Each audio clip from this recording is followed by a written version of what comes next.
Yeah, motherfucker. Oh. Welcome to Hold Us Accountable, episode 115.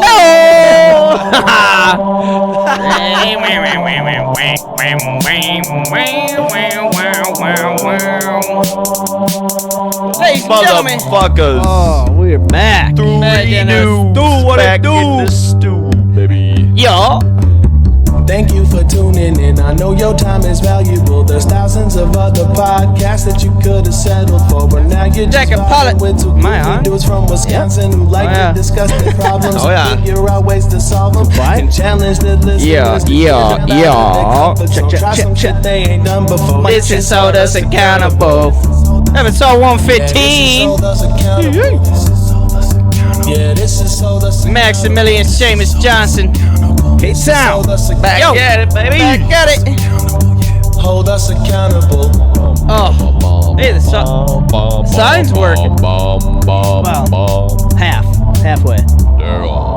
Shamo's alive. Hey. Bye. How you feeling? Lights, camera, action, baby. Good, episode 115. Hold us accountable. Yes, sir. Man. Happy to be back. All back. Everyone's back. Dudes back in the stew. We're gonna redo episode 115. Yeah, take two. And man. So good to see everyone back. Yeah, in the stew. Shamo, good to see you. It's been a while, bud. Yeah, it's been welcome to the 2-3 show. Welcome to the show. Yeah. So thanks everyone for hanging out with us. Another episode of Hold Us Accountable. Yeah, bud. Man, we got a great episode. Obviously, another fucking showstopper. Fucking bangers, baby. Nothing but bangers. Nothing but tens and tens of views, baby. But yeah, we'll get into all that. We're gonna catch up. We got Wisconsin Sports Talk, Challenge of the Week, darts. Shamo's gonna spell a word wrong, I guarantee it. We'll talk our current goals we got going on. But before we get into any of that, what we do here on Hold Us Accountable, if you're new to the show, we like to try new shit and talk about it. Damn straight. And it's things that we've, before we started the show, things that we've always were like, man, I really want to do this. I want to try that. I want to start this hobby, learn this skill. But life gets in the way. We got jobs, families, significant others, things that keep us from getting to doing those extra curriculums, or how the fuck you say curriculars. I don't know how the fuck to say that word. Extra I've never studied a curriculum, so I don't know how to say it. But yeah, shit like that, So we that's the point of the show. A lot of the times, starting something new is hard because you're bad at it usually. Probably the most difficult part of picking something new up, 'Cause then you got to get over the mental hurdle of like, oh, I suck at this. I'm gonna suck at it for like a couple weeks before I even get like adequate. And then you got to build from there. So this show is just a way for us to basically talk about how bad we are at starting things and how rough it is, and then we laugh at it. But we encourage each other to keep going, and oh yeah, fucking journal through podcasts. Journaling through podcasts. We get together, we talk a little shit about it. Hell yeah, we keep each other on the up and up. Yeah, exactly. And so yeah, that's what we're gonna do today. This week, let's see. We're knocking off rust, huh? Yeah. It's been a week. It's been a week. We've done a couple of things here on the podcast. Yeah. Thank you. Couple of challenges. Max and Seamus are doing stand-up as we speak. I'm doing a little woodworking as we've done. This table we've made. We've done some jiu-jitsu. Brewing beer. Grew mushrooms. We've interviewed authors and read their book and interviewed them. Hey, Andy! And this is Andy! Hey, I like how we all do that. Hey. Yeah, we've done plenty of different activities. Basically just trying new shit. Yeah. Failing, succeeding. Yeah. Getting together, procrastinating. Yeah. But we come in here and we talk about it either way. Hell yeah. And hopefully, if anyone's listening, it'll resonate with you a little bit, and you can let us know what. Damn it, dude! I was gonna be so on point with the beer of the week. Let us know what you've been trying, something new. If you've tried something new recently that's been hard, challenging, something that you enjoyed, that's awesome. But what we like to try new, mainly, is a new brew. and we'll try a new one. Oh, that's nice. Every week. Mm-hmm. This week is no different. We got a good one. Let's get into it. I love beer. Beer. I love beer. Yeah. Rusty. Put it in my bed. Hello, Rusty. I love beer. I love beer. All Beer of the week. Beer of the week. Beer of the week. Yeah. Beer of the week. This week we are drinking Cocoon Brewing Company out of Ledgeview, Wisconsin, which is right in our neighborhood. Yeah. You guys been there? No, want to It's go. fucking Oh, you been? cool. Yeah. You been? Yeah, I've been I'm there. glad we got these. It's Alright. super. It's super cool. They got some good food, some good pizza. They got pizza. Did Oh, you yeah. go on one of their cocoons? No, I did not go on one of their cocoons, but you can rent them out. I think they got like 4 of them or something like that. Okay. And it just adds a little privacy space. Sure. Yeah. I think they got some TVs over there, and you can order drinks right from in there, and Okay. they'll bring them out to you. Do they have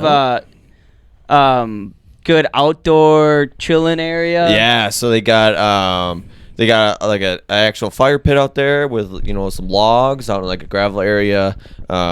They got a bunch of picnic tables. They got a little grass area where they had like bags and stuff. Oh, out there. hell yeah. Yeah. Good vibes. Good vibes. Dude, that's there. dope. That's what I've heard. I've heard nothing but good things. Mhm. All right, so Tell us a little bit about to this. start. Yeah, I'm brewery gonna or talk K-Town. about. See brewery. how my reading's going this early. Well, it's early, so hopefully. Collectors of Life. Our name connects back to a time when Cocoon founders Matt and Mike were young kids fascinated by an ever-expanding world. And as a part of that exploration, began collecting butterflies. These formative moments have had a lasting impact on our perspectives of the world and provide a rich set of memories for us as individuals.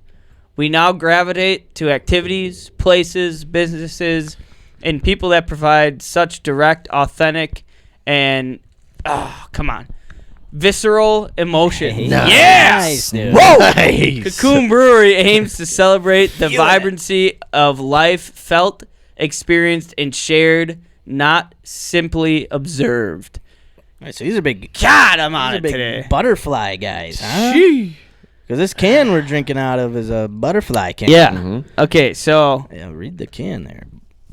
let's Shakespeare. hang. It says DNA altering technology has created strains of yeast that enhance aroma and flavor production by releasing aromatics called thiols Fucking feeling it.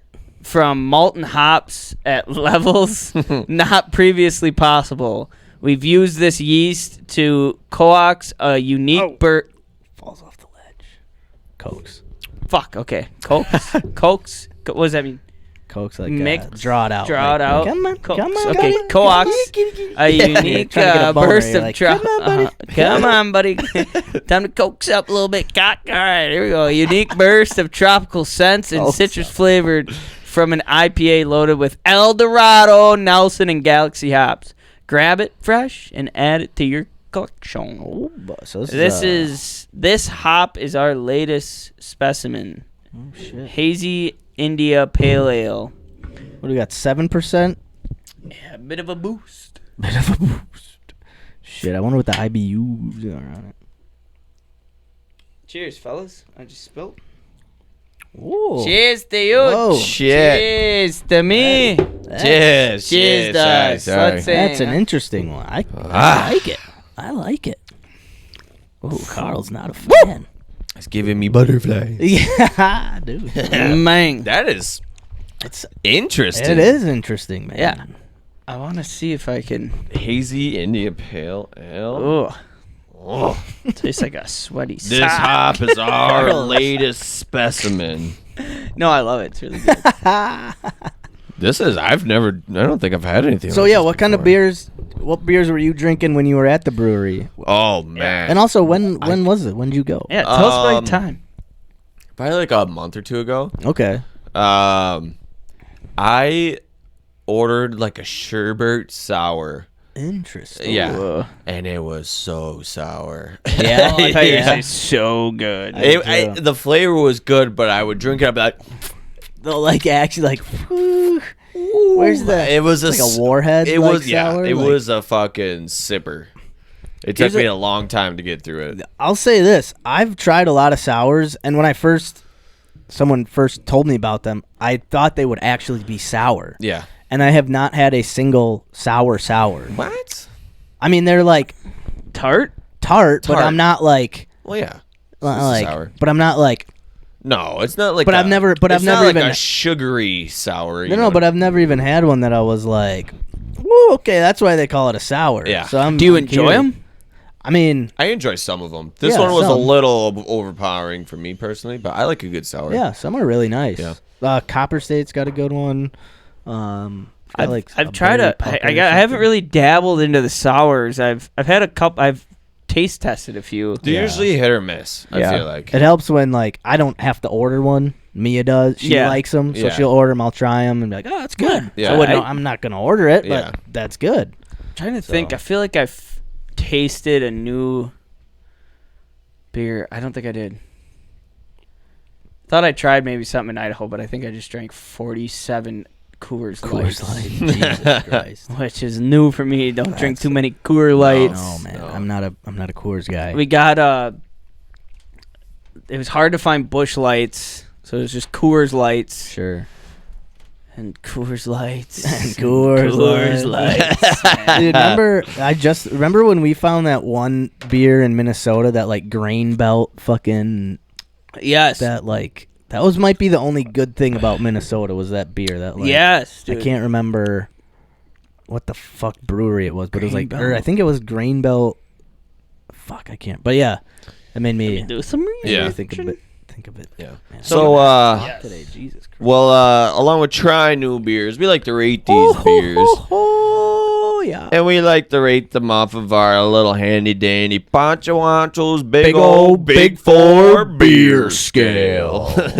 Damn, Yeah. did I hit the right button? I don't know. Try it again. Big old Big Four Four beer beer scale. Oh, there it is. I don't know what one I hit before. It's just me and Max. Beers. You guys got me so good. I was like, ooh, this sounds nice. Oh, shit. And, well, the scale consists of the drinkability, probability you'd have another one, chuggability, and are we doing attractability? Yes, sir. Attractability. I did So- find a grain belt beer. Portability, what's up on the That's board, the but brewery. This is it? you'll figure That's the it brewery, out. yeah. I can't remember what the beer Plenty is. of grain. though. But anyway, I don't want to give Minnesota too many props, so we can stop talking about Grain Belt. Right. Are you sure this is it? Yep. Pause it. Yeah, right there, that green one. Oh, yeah. Yeah. Was I there? Northeast. Yeah, the Nordic. Oh, yeah, the yeah. Nords. The Yeah. Nords. All right, so we start with a little drinkability. Yeah. Sir. Who wants to start us off, huh? Well, Who got it? Carl, this one, you can start her off there. All right, I'll start. Drinkability.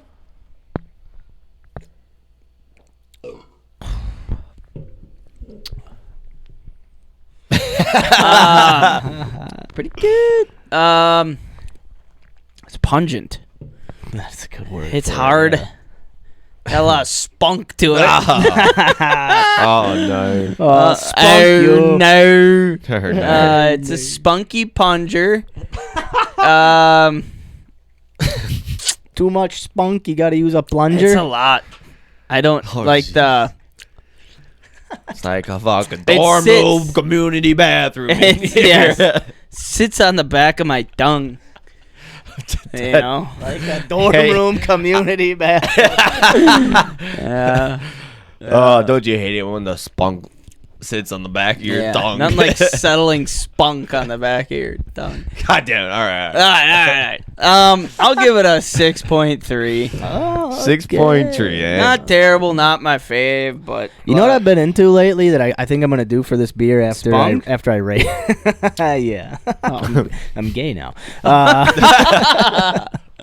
I've been really into pouring beer into glasses lately. Oh, yeah. I think I might run up and get a glass to pour this yes. one. into. Oh, I would wow. love that too. This might be a glasser. So we got a. Sorry, I just got super excited. No, that's we great. got a big thing of not a big thing, but like so you got your little mason jars, Yeah. Mm-hmm.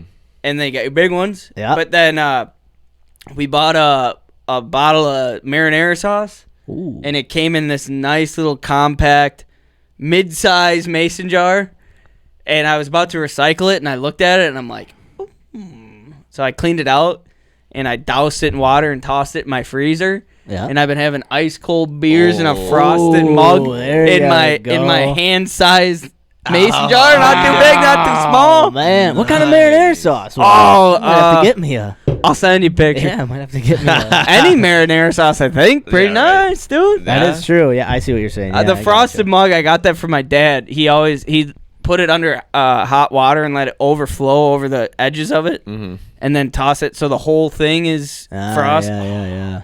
I was having fucking. What was I drinking out of there? Busch Lights, probably. Drinking anything out of there. Pacifical. Nothing. Drinking air, and it was amazing. Yeah, it was awesome, dude. Stella Artois. I was drinking. I got a couple of Stella Artois right before I went to Idaho, and had a couple. It fit 2.5 beers in it. So. Perfect. Yeah. Man. Nice. Only had 2 of them. Only drank 2. Yeah, 2. I only had 2 ragu. I only had 2. I only had 2 ragoos. So the whole 6-pack gone. All right. Sorry, bot. Yeah. Holy shit. It's electric. That's awesome. I gotta do Fucking that. shit. Max, you want to give her a rating? All right. Yeah, I like it. Marinaras 2 later. ragoos. That was fucked up. What is this, a vodka sauce in here? Jesus. God damn. Spaghetti Fucking jokes. Spaghetti jokes. Shit. All right, I'm gonna go. It's interesting. I dig it. It is weird though. I'm gonna go 7.1. 7.1. Okay, I'll be right back.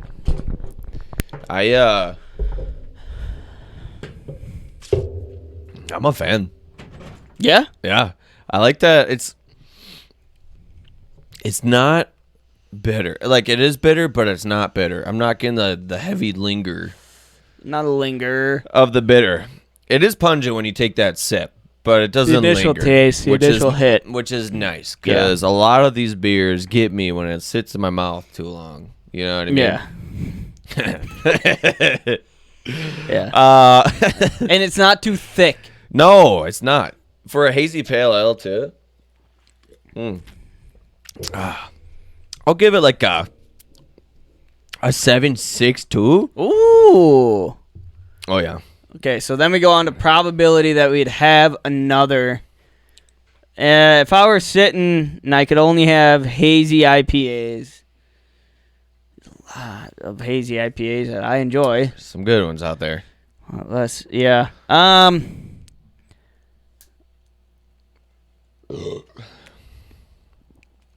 mean, 5.8.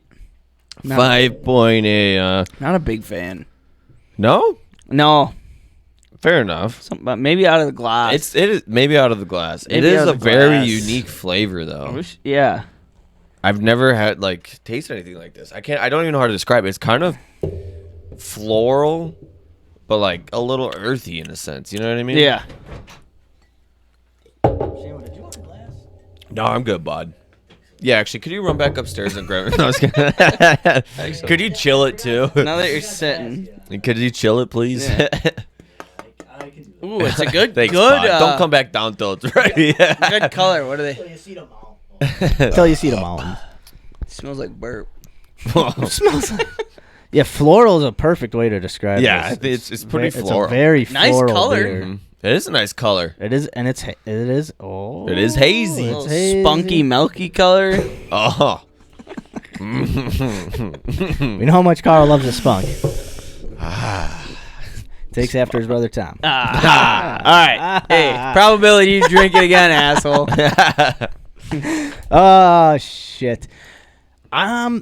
It's so interesting. I might want another one. I'm gonna go 6.7. 6.7. Yeah.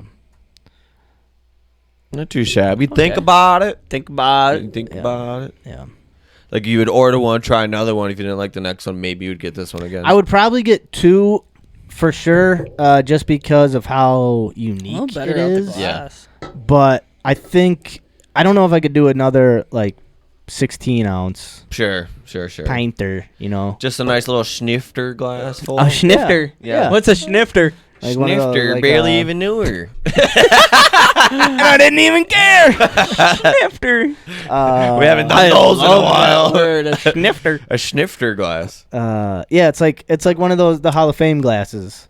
Oh, It's like, got the tiny little stem to it. Yep, and it's got like a nice little hair shape to it, kind of. Nifter. Oh no, you're spelling sphincter. That'd be a sphincter. Okay, Seamus probably. Oh shit. We're just not. We're just getting back into it. Boy. I'm a fan. When I think back to Cocoon So Brewery, surprising. I know, so surprising. You know, I'm the harsh critic. Oh, over we here. almost bought you something nice today. Oh yeah. That'd be Yeah. a birthday present. Yeah, we won't even talk about it. I might go back and buy it tomorrow. Is for it him. a double chocolate fudge cake? No, coffee no, just wait. I'll buy it for you. Oh shit. When's your birthday? March? Yeah, I'll get it. like for you. 2 days. I better before buy yours. it. Oh yeah, maybe like I'll get you an early one next maybe week. like an opening day present. Oh. Packer. Oh. Yeah, and you have to drink all of it. Yeah, all of it. All of it. Yeah. Okay.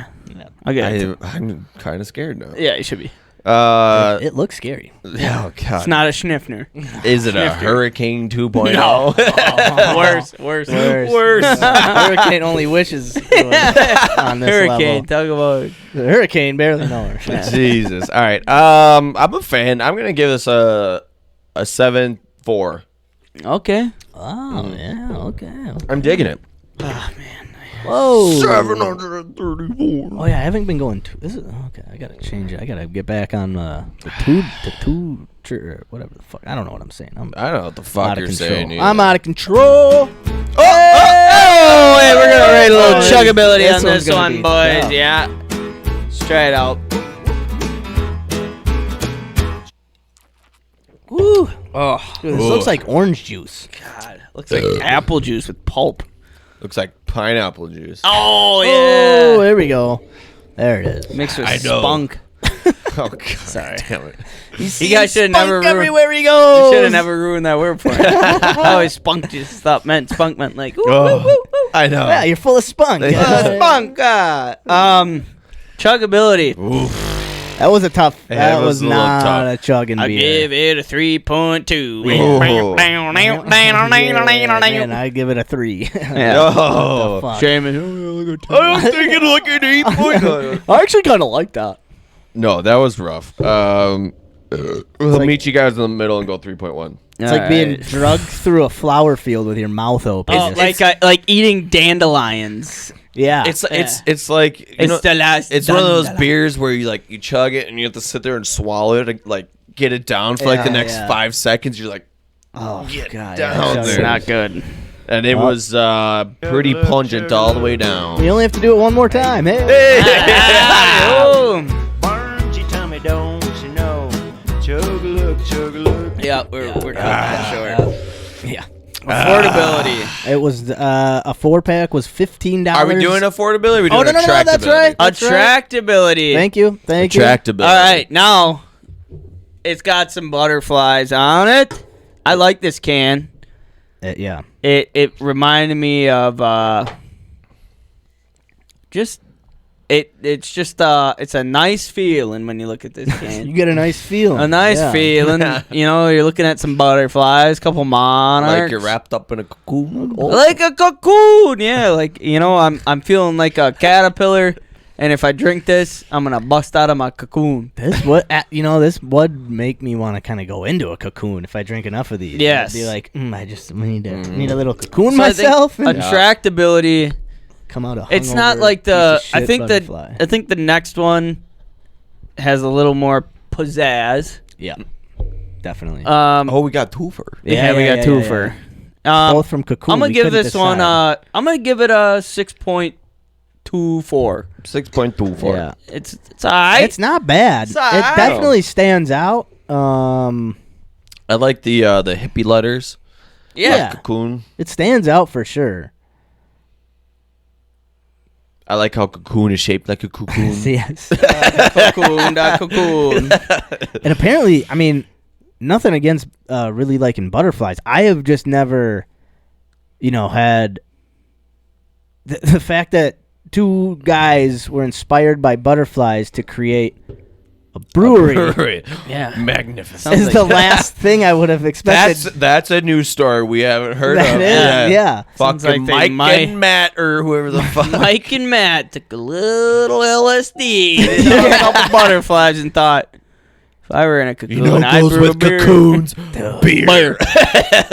You know, to brew this beer, we kind of like locked ourselves away for like 3 weeks. We kind of cocooned ourselves, dude. Oh, damn. That's correct. This hop is our latest specimen. So, is that the name of the beer? I guess so. Because I tried to find it on their website. I didn't even think about that. Yeah. And I can't find it. That's probably the longest beer Hazy name in the IPA, history of yeah. fucking beer names. Whatever, though. Fuck it. Or it's no. It's the THIOLS. Thylos. Like the can. The can was That's the type of hops? Well, didn't it say the type of hops was that? But then this hop is our latest specimen. The acronym is THIOLS. Oh. So I don't know if that's what they're trying to do. Jesus Christ. I tell you what. Wow. That ain't on their website either. Damn it. Mind blown.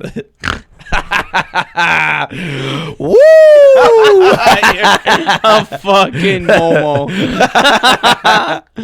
Holy shit. Dude, with the mustache, I don't know. It's like You're a fucking idiot. I didn't even notice that, man. I don't think that is even it. Dude. I think it is. All right, let me look it up. That's fucking awesome. Yo. Now this can gets brownie points from me. I was gonna give a little something a little lower, but no, yeah, because it's called Thiolos. Files? Yeah. DNA altering Feels? technology has created strains of yeast that enhance their own production by releasing aromatics called. I think, I don't know. Maybe it's in italics. It's in it. Maybe they named the beer after those. Right. I don't know what the. But makes sense. Makes sense. Great point out. Good catch. Good catch. Yep. Either way, I'm holding us up. Attractability, man. 6.5. 6.5. He says. I was gonna go a little lower. At first. But then the Thiolos. That name got me. Love a good acronym. It's a cool can, but no one's listening. It's nothing special at first until the fucking acronym came out, and I gotta give it like 7 schwang. A 7 schwang? 7 schwang. 7 schwang. Oh, seven is 7. What's a schwang? I don't know. 7. Yeah, one is now known as schwang. I'll give it a 2-point schwang. Yeah, I love 2.6 the play on words. Yeah, I get it. I didn't even catch it. I didn't even know Thylos. All right. With that being said, it's gonna be a long schwang. Long Thiolos. 7.5.2 schwang.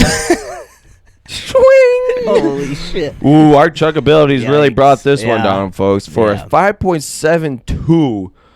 Gee dang. What do you do? You know, and it's still a good beer. I just think the chuggability really got to us. I think that's all part of the game. It's part of the game. If you take chuggability out, you're looking at a high mid-6, 6 low point, 7 maybe. Yeah, so good beer. A sipping beer. This is a sipping beer. Yeah. This is not a chugging beer. This is your man, I don't know many circumstances in which case you're sipping a beer. Who does I'm trying that? to think. Maybe you're working. Yeah, maybe while you're You're driving. Who knows? You're driving. Operating heavy machinery. Cutting some wood. You're on drugs. Yeah. You're taking. I'm not gonna chug it. Right. There's thylosis in there. All right. Spunky. I just can't put it down. You don't chug this one. You sip it. Sip it. Yeah. Working a table saw. Exactly. Jesus. Get us out of here. Oh, we got another one. Yeah, we'll do it. I love beer. I mean, we're Silosis in my belly. Put it in my belly. Yeah, I love beer. That was a beer of the week. I love beer. Beer of the week. Beer of the week. Beer of the week. Yeah.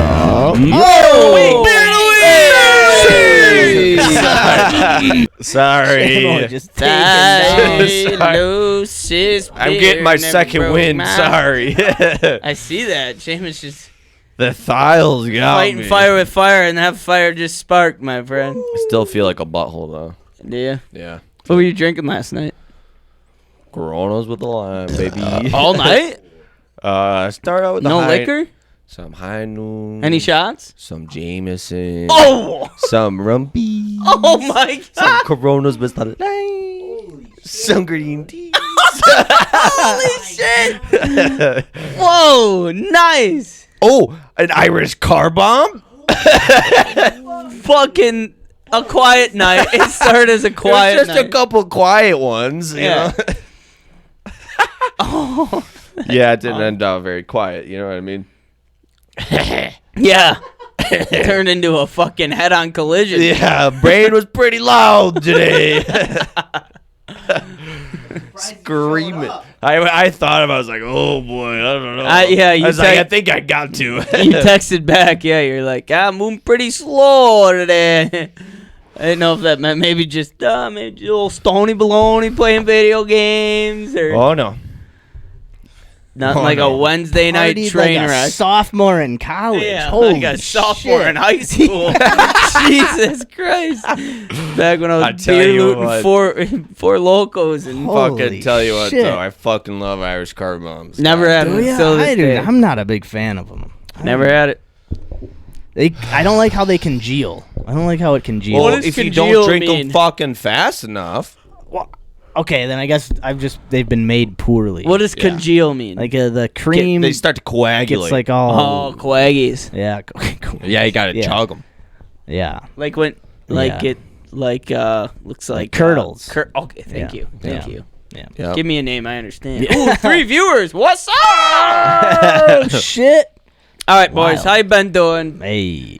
Been all right, man. Seamus was coagulating all night last night. I feel coagulated. You look Oh, coagulated. Your stomach was Thank probably you. curdling today. Yeah, it wasn't good. It was Man. not good. Oh, That's But is there milk in an Irish car bomb? Bailey's. Bailey's. Yeah. Oh yeah, milk. Oh yeah. The tough What they man's do, milk. they get a cow, they Some put cream. they get a cow, they put it on top of the bar, and they start milking. Yeah. I it went through a there. big phase of hot chocolate and Bailey's when we were living at the house. It was winter. I felt festive. So I remember one night had like 7 fucking hot chocolates and Bailey's, and I was like, phew. Better have some cookies to balance this out a little bit. Jesus Christ. Like I was Sugar just, rush. I think I was sitting in the garage swinging on my hammock when it was like fucking pouring snow outside and Yeah, just like having 20 degrees. And Wrapped up like a yeah, cocoon. yeah, wrapped There up we like go. a cocoon, had some fucking Christmas music going. Oh my god, Oh man, coagulating like a bitch. dude! I can't just listen to Christmas music. I can't do it. I love it. Can't. Mariah Carey? Come on. What were we Repeat, singing baby. on the way home from getting that tree? That was that one. I farted on Santa's. No, you had to be listening to that. But then there was another one that you loved that you were singing the whole like high pitch like. Oh, Yeah, yeah. I'm dreaming of a white Christmas. That was a good Oh time. my god. That was a Yeah. banger. Oh, That's yeah. probably one of my favorite Christmas songs for sure. That was a great time, dude. Yeah. Anywho, Good for you guys. Anywho. Thank you, thank you. That's, good for you. So yeah, but Back in the back in stew. the stew. I was Yeah. camping last week. I went camping. yeah. Ooh, how was We- that? We took save the date pictures while we were Oh, camping. nice. So I grabbed the tripod, threw up the GoPro. We took Nice, dude. tried to take like actual nice pictures. Yeah. Yeah, so we did that. It was a good time. We had a little, about 20 yards from our campsite, down a little path. We had our own little sandy beach cove thing right on the Oh. shore. Did Yeah, you it was take any really nice. pictures? Yeah. Where'd you go? It's it was Kärel Lake. It's up in like Minocqua, Wisconsin. Okay. Up there. Sure. Yeah. So it was in a state park. So there was no cabins on the lake. Nice. So it was only people on it like fishing, or then the campers who like like it was a cool, like you could pull your boat up and like tie it off on shore, like right below your campsite. So then, like you can just wake up, walk down to your little beach, push the boat out, and then go. Oh, like fuck yeah. Yeah. It was. Did you guys have any kayaks or anything? No, we didn't. Did some swimming, maybe some skinny dipping, or? No, we didn't do. It was chilly. It was kind of chilly that week. The highest it got was like 70. Oh, okay. So awesome. But it like when the sun was out, it was great. Yeah. But when behind the clouds, it was chilly and windy. Right. But like, but no, it was great. Fun time. How'd you find this place? Mia found it. If you go to like the Wisconsin State Parks like website, yeah, you can just like search for campsites with open and reserve your campsite through the Wisconsin national. So it's whatever. Pretty like secluded. No, I mean it was like a Lake Emily campsite. Oh, okay. But just without cottages on the lake. Oh, nice. You know, so it was like just a normal campsite. There was like a good chunk of campsites that like weren't on the lake, you know, that were just back behind you. So yeah, no, it was a great little spot, and just had a lot of fun. Did some party favors, and fucking the water was wild, dude. On the party favors? Yeah, man. It was crazy. And like how much like did you get in the water at all, or just look at the water? I was like up like knee deep, I guess. We were like looking for rocks, the whole like cool rocks. So that was really fun. That was great. It was really fun. There was, you know, a couple times where things got a little weird. But it was mainly like when the sun was gone, I craved the sun so bad. Yeah. Like I don't know, it was really weird, or thinking like, fuck, it's like. Did the moon ever come out and you were like? No. Yeah. Because it was like, it was like the warmth of the sun. You know? Yeah. So like when the sun started to go down and we were like, all right, we got to go back to the campsite and like sit around the fire. We'll start getting food ready. I was like sad. I was like, oh, the day's over. Like I felt like a little kid. Yeah. You know, just like, oh man, like. He was on something that rhymes with macid. Yeah. Just so you know. You don't say. Just so you're in the picture. It rhymes with flaccid. Yeah, it rhymes with flaccid. It's actually, you can't spell flaccid without it. Rhymes with LSD. I mean, yeah. So I know what you're saying, dude. So yeah, I just felt like a little kid. Like at one point, I like came out with a shirt on that I like forgot I packed, and I was like, "Oh fuck, I packed this shirt." Yeah, and that shirt. Yeah. Oh yeah, this shirt. And she was like, "You just got it. You were camping. You're gonna get as dirty as fuck." And I was like. Oh, now I gotta take my you know, shirt like, off. But that, and then like right after Mia said, she was like, "Oh my god, I'm so sorry," like, you know, because she was like, she was like about it the whole day for me, so it was dope. We like, she made it a great fucking time. Fuck yeah, that's awesome, dude. So yeah, no, that gives me like the heebie-jeebies thinking about the butterflies. Thinking about it, like I can just imagine like being on that water, dude, and just the whole like. Essence like, of everything. I don't know, like when you, fuck. Was it clear skies? Was like the sun like glaring off the water and like. Yeah. So it'd be cloudy and then it'd be like super clear skies and it'd be cloudy. You know, it's kind of that like intermittent. So how long was like the adventure of the Smassid? I mean it lasted.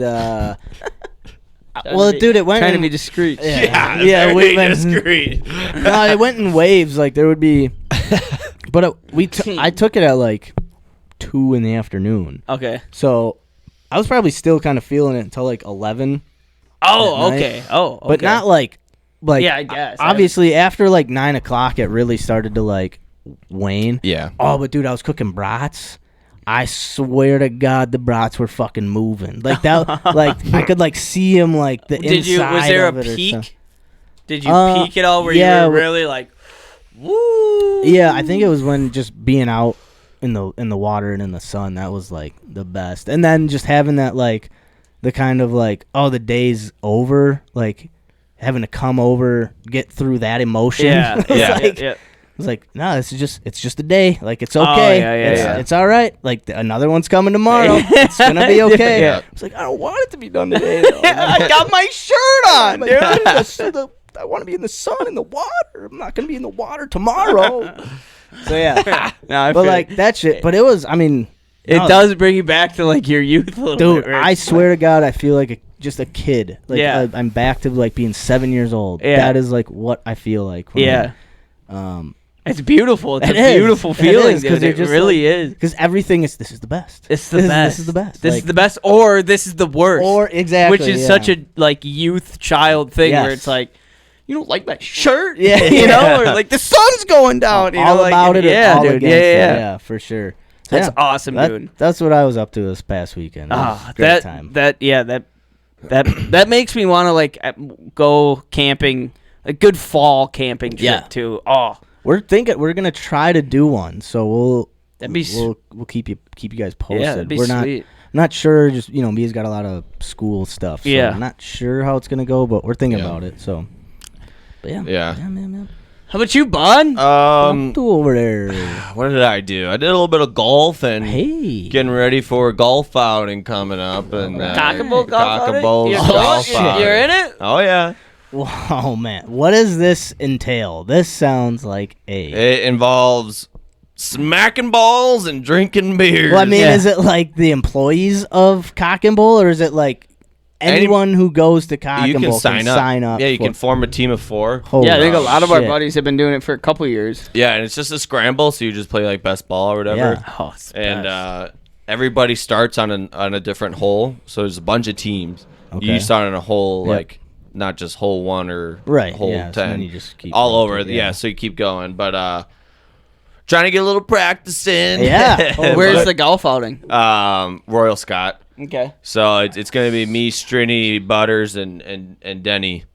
Oh shit. Yeah. Hell yeah. And we're getting some matching polos, some sick fucking golf polos. Shit. And Hell shit. yeah. Damn. It's gonna be fun. So yeah, we just went out. We were just having a good time. Like we don't really give a like it's nothing serious. Did you go to know what I Royal mean? Scott? Yeah. Nice. Yeah. Where is that in? That's in Green Bay, right? Yeah, Where it's is that? out by fuck. Where is it by? It's like you're GB? going up to Sturgeon Bay, but it's not that far away. Oh, okay. I can't remember. Like yeah, Wrights, yeah. not Wrightstown. No, I know what that's you're talking the opposite about now. way. Yeah. But yeah, it's out there. So yeah, we just went out there and had a little bit of a day. Hell yeah. Had a good time. Did a little golfing. Getting good. Getting pretty Are good. you? Yeah. Really? I getting better. Nice. Yeah, and then Tough sport. I had gone out with Maddening. Strinny and Spencer then too, and I beat them both. Oh shit! This guy. Big guy. Yeah, first time ever not coming in last. Whoa! Fucking Seamo Woods over here. Uh-huh. Catch me at the PGA. Impressed, dude. A new Franken, Andy said. New Frank, Franken. and that's what I was trying to think of. That Yeah. was my 5th guess. So yep. So yeah, we'll be out there. You get 2 free drinks at the course and 2 free drinks at the bowl afterwards. Oh, So shit. it's gonna be a day. It's gonna be a day. 4 free drinks. That might be worth just signing up, Yeah. showing up to Royal Scott, getting Oh, I 2 free forgot my drinks. clubs. Yeah, right. Go to the Cock and Bull, Yeah. get 2 free drinks. Yeah, you pay Like like free drinks? You pay like $70, which is like the normal fee to golf 18 Right. holes, anyways. Sure. And then you get free drinks and some food afterwards too. So Dude, When I is was this? that's fucking, great. Labor Day weekend, September 3rd. Oh, Yeah. Might have to be. You guys need a caddy? Need a cat. Caddy car? Caddy cat. Caddy. Could. I'll just be drunk. Hit it up low. I'll Go fetch us some beers. I'll get you that 3-wood. Little wind coming out of the southeast. Oh, sand trap. Let me get you the wedge. Yeah, I find Wait, don't hit it. I Take a find drink. myself in those quite often. Oh, that'd be sweet. Caddy car. Caddy Caddy? cat. I'll wear a jumpsuit and everything. I don't think Caddy. What do you think, caddy car? Driver. Driver. We're on the green. We're on the green. Driver. Driver. You putting? Driver? Driver. I don't know. You got They more give control. caddies 4 free drinks. Look at the Oh, caddy. nice. Oh shit. Yeah. So yeah, that's about all I had going on. Just a little bit of golf and Nice, dude. Hell yeah. Mhm. Hell yeah. Shit. I was out in Idaho, saw some family. Oh, yeah? Saw us, mountains are a little smoky out there. Oh, yeah? Wildfires are blazing, I think. Out in Idaho Out in specifically? Idaho as well. I think, a little bit creeping. I think it just kind of comes... SoCal, like California starts getting their wildfires, and everywhere around there starts kind of blazing. The West is always a little smoky. Yeah. So mountains were a little hazy, but still beautiful. Dude, it's getting biblical out there, man. We got fires fucking everywhere. Maui is... You see the shit from Maui is crazy. What? It's terrible. Do you guys know what started those? Was it just a forest fire? Wildfires, and then they got hurricane storms. Volcano? I don't know. Yeah, I think no. I think that could be because they do have I just all of a sudden saw all these stories. But they caught wildfire, but then they got hurricane winds. Yeah. Oh, that just so it just started spreading it. Yeah. Like wildfire. Jeez. Yeah. And it got but yeah, Idaho. I mean, it's beautiful out there. Yeah. We were just sitting in. I mean, it was 95 every day. Oh shit! And they have a pool out there too, so just float. Chilling by the pool. Oh my god, the last 2 days just lubing up with tanning oil. And I have an awesome new tailgating game. Learned it from Hard Knocks. Yeah. Okay. Yeah. So me, Tommy, my dad was playing. Oh shit! Yeah, that's a good game then. Yeah, Did you get your dad playing? We had everybody playing. Yeah. Basically, like you take a end zone pylon. We didn't have them, so we had buckets, but you put them about like 30 yards apart. Yep. And you just take a football, and if you hit the pylon in the air with the football, it's 2 points. If you hit the pylon off a bounce, 1 point. And then we were playing because we had buckets. If you made the bucket, it was 3 points. Okay, yeah. So basically, it was like every time the other person hit it, took a drink. Sure. But it's a fun game. It's like a good tossing the football, tossing the pigskin tailgate game. It's fun. That is a good game. Dude, we played probably me and Tommy played like 7 rounds in a row. Fuck dude, yeah. Yeah, it was a blast. That's fun. So we were playing. I'm like, I can't wait to get home and tailgate. We gotta find someone who's got a pylon. I was looking on Amazon. So I might order some on Amazon. Ooh, but I kind of like the bucket idea. The bucket idea is cool too. Yeah, because if you make it 3 points. Yeah. Have you ever heard of Can Jam before? Yeah. Oh yeah. It's kind of the same sense as Cam Jam, a little bit. Just with a football. Yeah, but so I learned it watching Hard Knocks. All the quarterbacks would play it, but they'd play it like basketball. So psych outs and shit too. Okay. Yeah. Shit. Yeah. So we'll bring it to the Lambeau this year. Hell yeah, dude. Fuck That's yeah. dope. All right, you guys want to get into a little Wisconsin sports talk? Sports talk. Yeah. Let's do it. Let's do it. Let's do it. I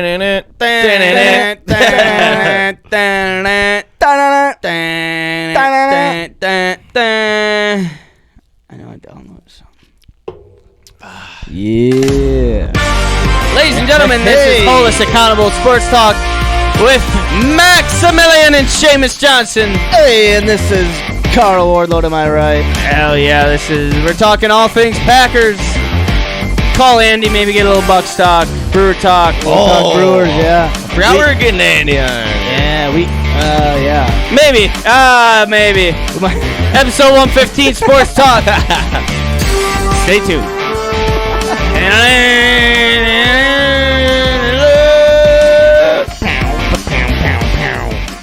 All right. That's cool. That is cool. I like that because we hyped. that is cool. Yeah, shaking the rust off still on that one. Yeah, we could give Andy a call. Andy, I don't know if you're still listening. If you want to try to, he's got to be our one listener right now. Yeah, that's true. We gotta like, what are you thinking? Coordinate with him better. So he's like, I don't know if he was like Andy, ready. you're on the clock. Yeah, or if he was like ready to go with some shit to talk about. Yeah. Yeah. But no, we could still definitely give him a call, hit him up. Yeah. Man. So what kind of news we got, boys, huh? Shit. I mean, we had a preseason game. We played the Bengals. Played the Bengals. Packers are currently in a joint practice right now with the New England Patriots. Yep. Blew the fucking Bengals out. Dude, yeah. What was the final score? I think last time I looked, it was like 36-9 or something. Yeah, I think they... I'm here. Otherwise, next week we can come prepared. I mean, you prepared? Andy? We could also use this as a little practice. So if you want to call in, we can do a little practice. So then next week we can cut it up and just send it to Pug and be like, hey, this is an example of what we'd send you. Yeah. So we can do little practice this week, and we can give you a call, Andy. Shoot the Always shit. Prepared. Fuck yeah. So you guys watched the preseason game? Listen to it on the radio. I was camping. Right. I watched bits and pieces of it in Idaho, and then on our way home in the airport, caught a little more of like the first with Jordan Love being in it, and he played a pretty decent game. Yeah, it sounded good. I mean, it sounded like he struggled to start, but then kind of I don't know, like zoned it, whatever the fuck, Zoned in. like was sharp the rest of I mean, 7 to 10, couple good passes. Yeah. Mm-hmm. I mean, I think there was one pass that he sailed over Musgrave's head, I heard. Yeah. And that pass to Watson that got batted away at like the last second. Ooh, he just needs to put a little more onto it. Yeah. Let Watson go get it. But I mean, that's all stuff that comes with time and practice and being in preseason games. I like the synergy we got going on right now. I like the feel of the team. Yeah, you know, feels like a team. It feels like a team. Right, and a lot of young guys. But I think that everybody's on the same page, in the same zone, in the same place. Yeah, same mindset. They're like, oh, we just got to fucking ball out this year. Like, and John Clifford looked good. He sounded a couple of interceptions.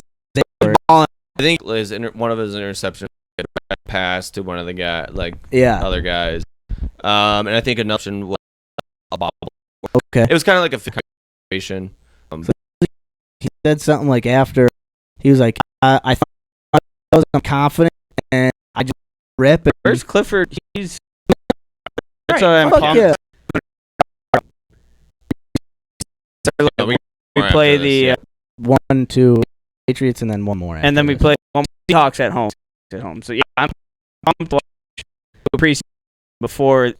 I mean, check out one. I mean, I think right.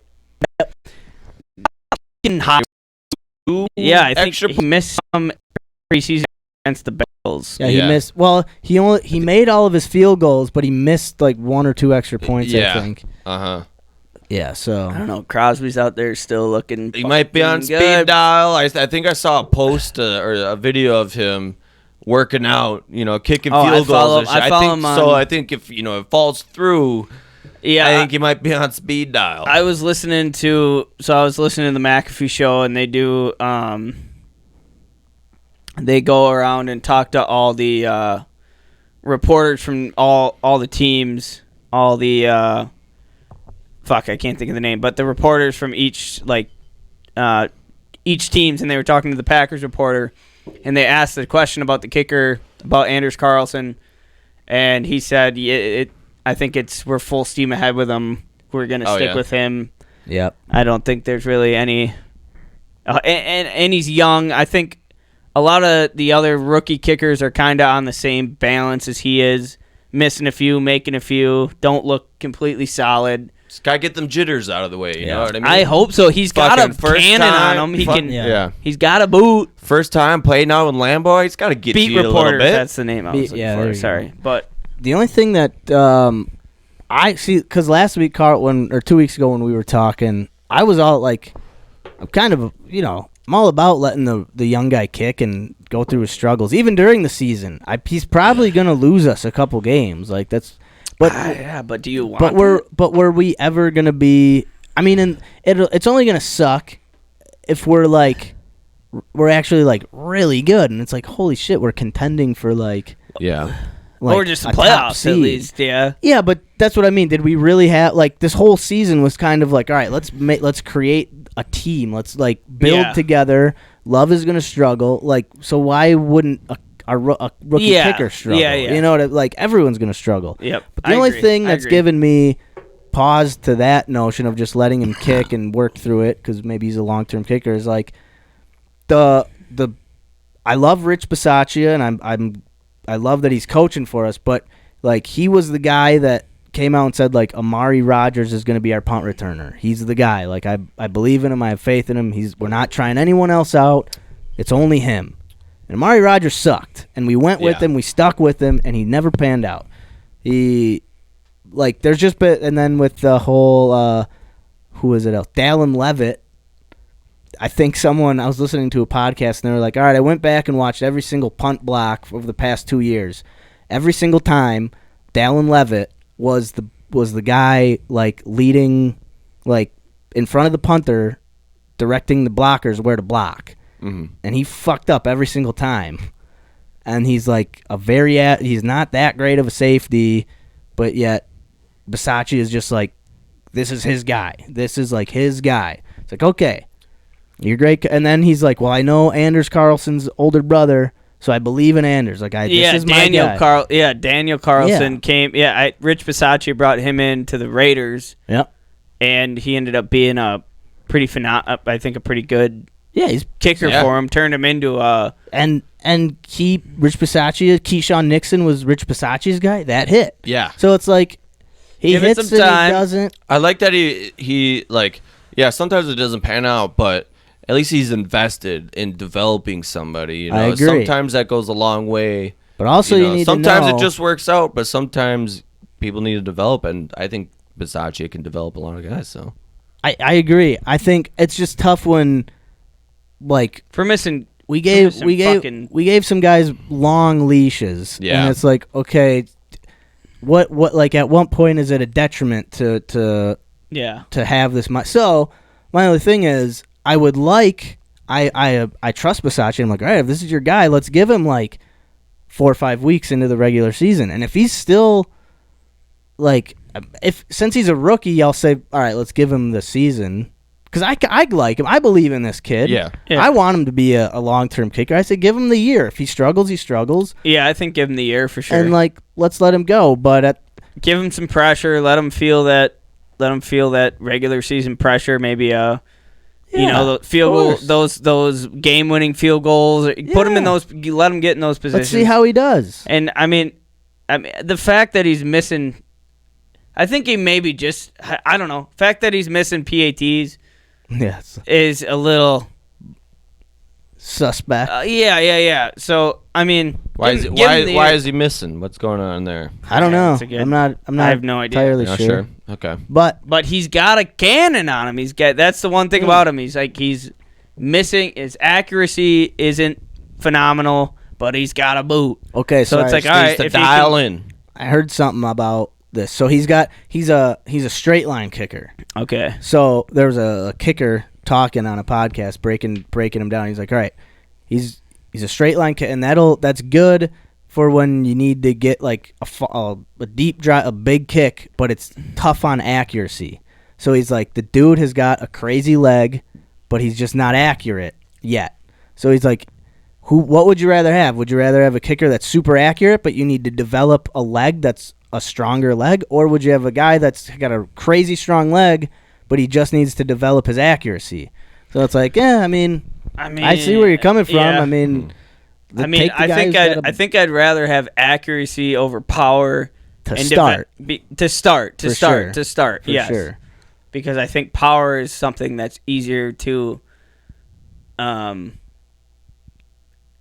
obtain. Thank you. That's develop as a professional. Like yes, power. Yeah, power. You can lift. You can develop power. Accuracy is more of, I don't know. It's more reps. More, I don't know. But like, I don't know. Here's a question. But can you develop power? Like, I can't remember a kicker that came into the NFL. They were like, man, this guy can't kick for shit other than he's got crazy accuracy. And then all of a sudden, maybe 5 years later, he's kicking like 60-yarders. Right. I don't remember that. I don't. I mean, to be honest with you, I don't think I've ever paid attention to kickers that much. That's true. Like Crosby came in and he had a leg. I think he had better accuracy than Anders did. He was more of a more polished kicker. But at the same, he wasn't perfect, you know. No. I just like Sebastian Janikowski. Dude, it's crazy. You Was look at like Evan McPherson from the Cincinnati, banging McPherson. 60. He's tiny little or dude. even the guy from the Chiefs. Well, yeah, he's not. The guy from the Chiefs isn't tiny, but yeah, what you're saying. Yeah, but I mean McPherson. Tucker too from the Ravens He's smacked a tiny. 60-yard field goal, Yeah. and he's a. Mason Crosby wasn't that big. Oh no, I mean Mason Crosby, he's spanking 60-yarders still right now That's what on I'm fucking saying. Instagram, dude. Uh-huh. But I Bring think him back. I think that's why they're not bringing him back is because Yeah. they're like, all right, we're gonna give him this year. We're not like, what's the point of having Crosby in here just breathing? Obviously, Crosby's just gonna bang 60 yards. But I all don't day see. That's in what I practice. don't understand. Is why did we get rid of him? I think because Was he struggling? I don't know either. I don't know. But I'm it was with kind of a silent goodbye. I'm with you also. It's like let's let this dude breathe and But why give even- him yeah. But also I was confused in the sense of why did we get rid of Mason Crosby, because he didn't have a down season. He's still banging field goals. Yeah. He's old, but Yeah. you can be old and kick. Vinatieri. Maybe Crosby Right. didn't want to be back. Maybe he was like, hey, I don't want to could be. come I back. heard. I You mean, heard he his wanted to wife come back? put a big post on Facebook talking about how they never wanted to leave Green Bay. Oh, yeah. And given I think Anders whatever, talking to some rookie's wife, saying these are all the best spots in Green Bay, this is what we loved about the Okay. city. So I don't know what happened, but at the same time I'm watching Mason Crosby still working out, Dude, yeah. I'm and sure. it was wait, because we never got anything. I think Mason Crosby deserved a little bit of a. Well, he was just Farewell. but he was a free agent though. And that's another thing, yeah, I too. think That's I don't so he's think not that- retired. He's not done yet. yeah. So I think that's So maybe it would have been a little yeah, premature. because they never, the door. It's kind of leaving the door open. Maybe he Yeah. comes back. People get hurt. Things happen. Like, hey, we need a kick. Like Yeah. Mason, we want you back. yeah, But yeah. at the same time, no other team has brought Mason in. Right. No. So it's like And I feel like somebody could use him. that's Somebody out of the so- 32 teams, but I guess we'll see. I'm not out on Carlson at all. No, it's just weird. It's just weird. it's Yeah, it's weird. super weird. We got a whole lot of new this year. Yeah. guys. Yeah. I mean, I think Packer fans definitely didn't take Crosby for granted, but what we took for granted was just we never have to worry about it. It was more so thankful we have Crosby, but we never thought what's if the we don't? process when we don't have him? How Yeah. long do we give it? We were just used to a guy who could smack PATs. Yeah. And was clutching. He had those couple years where he was he had a slump, Right. He had a slump, Yeah. couple year slump. and then he came out of it, and it was okay. even in that Gotta slump, kick I it was back. all right, I Still had faith in him. I still believe in Crosby, and yeah, he was always clutch. Yeah. So when he left, because it was never even really big anywhere. You never really heard about it. No. And then it was So- wait, what the fuck? Who's this Yeah. guy? Anyway. It's going to be interesting. I mean, yeah, just so up and down. Anders has been so up and down in camp. Another thing I heard, Adam Scheffner talked to Bakhtiari, Shefty, and Bakhtiari was talking about how this is the healthiest he's ever been Love Yeah. that. in years. Love There that. was that weird chatter. Aaron Rodgers tagged him in a post. So there was chatter about are the Packers going to trade Bach to the Jets? But that kind of got shut down. It was that's not even talk really. But Bach is healthy. Love that. Yeah. About time. Excited to see the think guy our- out there. Our old line's looking great. Yup. We had an injury in preseason. One of our tight ends, Yeah, Tyler Davis. tore his ACL. Ooh. Yeah. Yep. But it I looked guess like- it was kind of a cheap shot block too. It was Yeah. kind of a unnecessary block or unnecessary. Maybe it was a tap. Maybe someone just went at his knees or something for Yeah. no reason, Man. kind of on a tackle. I didn't watch it, so I don't know. Had some good fights in joint practice with the Bengals. Oh. Dude, Just good to see. Love to see Yeah. some A little fire. rowdy. Love to see some fire. dude, they've been having some scuffles with Patriots too. Good, dude. Damn. I would love it. I wish. We mean business. Hell yeah. I wish I didn't. I'd love to go see Bill Belichick up close. Like, these are the practices where it's like, Ezekiel Elliott's playing for the Patriots now. What? That's right. Really? Yeah, Ezekiel Elliott. They when just the fuck did that happen? Just the past couple days, they picked up Ezekiel Elliott. The Jets signed Dalvin Cook. Really? You remember when I said? Yeah. Those the Vikings released him. I was like, he's just gonna go sign with the Jets now. Yeah. So he's Dalvin Cook with the Jets, Ezekiel Elliott with the Patriots. Whoa. Jonathan Taylor's shaky with the Colts. Probably gonna go elsewhere, maybe. Kareem Hunt, I think, is the other running back. Yep. Who's free agent, but wild NFL. I mean, we got Aaron Jones and AJ Dillon looking slick. Yeah, man. Looking good. Yeah, I think for this year, I mean, our running back room is looking good. It's going to be interesting. And who's our other Nixon? Keyshawn Nixon. Nixon, and then he had a long. Keyshawn Nixon is there's the cornerback. Cornerback. Barnwell or something. I thought Taylor. What about Patrick Taylor's but he didn't have the big preseason game. Somebody had like an 80-yard tutty. Yeah, it was. Hold on, give me. Why was I thinking of Keyshawn Nixon? It was. Yeah, fast as fuck. Who's 31? That's that Barnwell.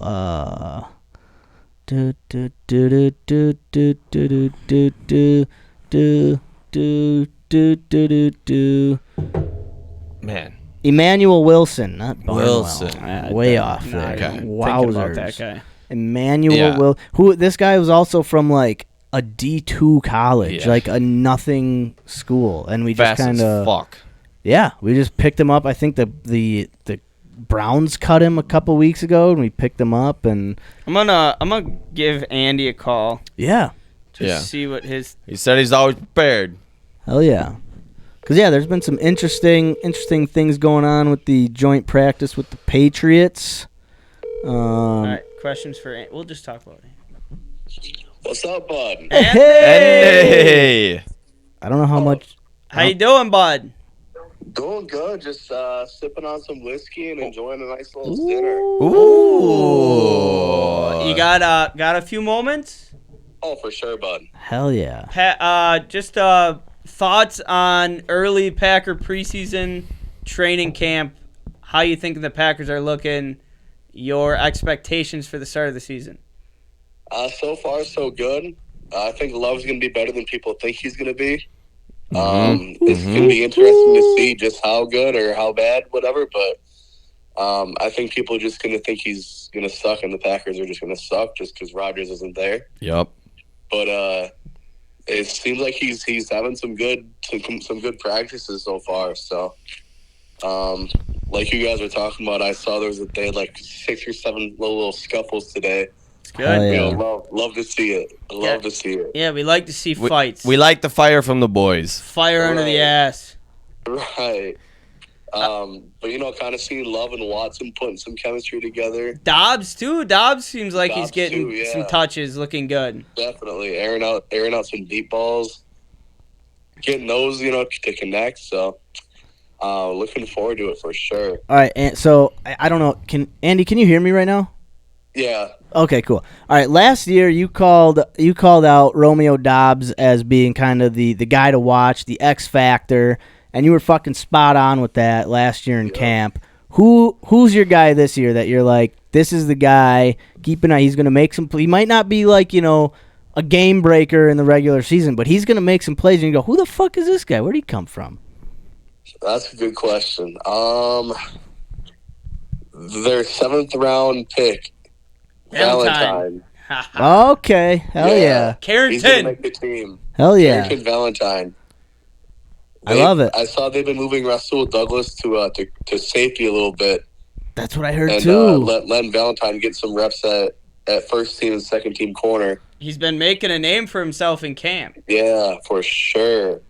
He had a couple big plays on a pick against Cincy. Yeah. That was big. He did have a good pick.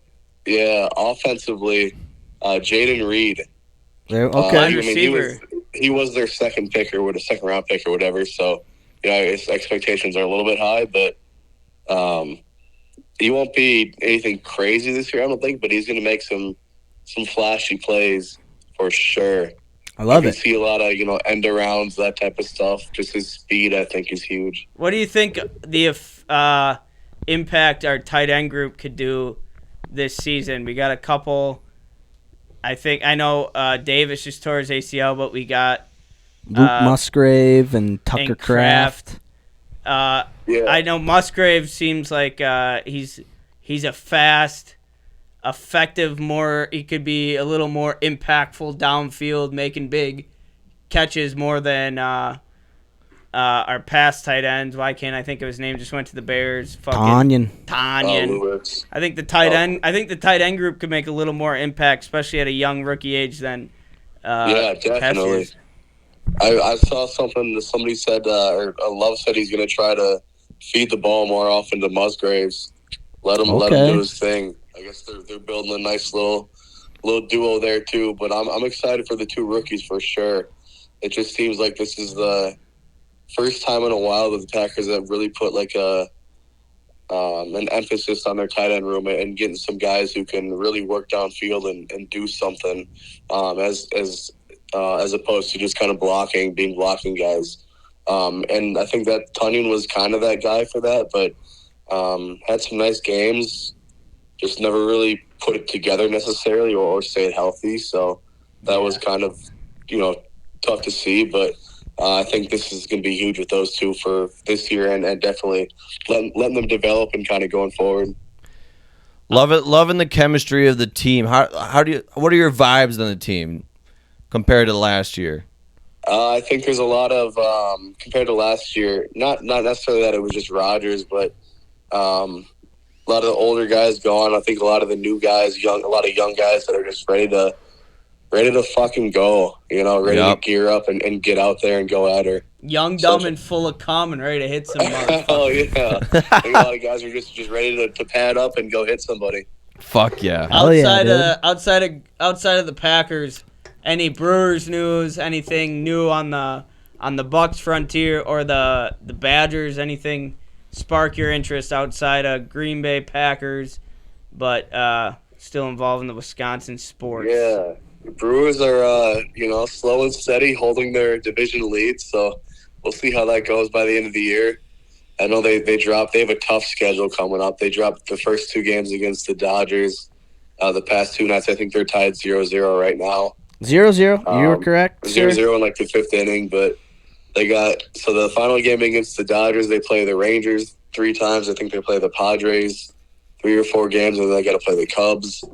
So a tough schedule coming up. But if it's any team that can surprise me and either hold it together or shit themselves, it's going to be one or the other. So that's the Brewers. Dude, the Brewers are frustrating, man. They'll come. I mean, they swept the White Sox, who aren't great, but you still sweep a team. Yeah.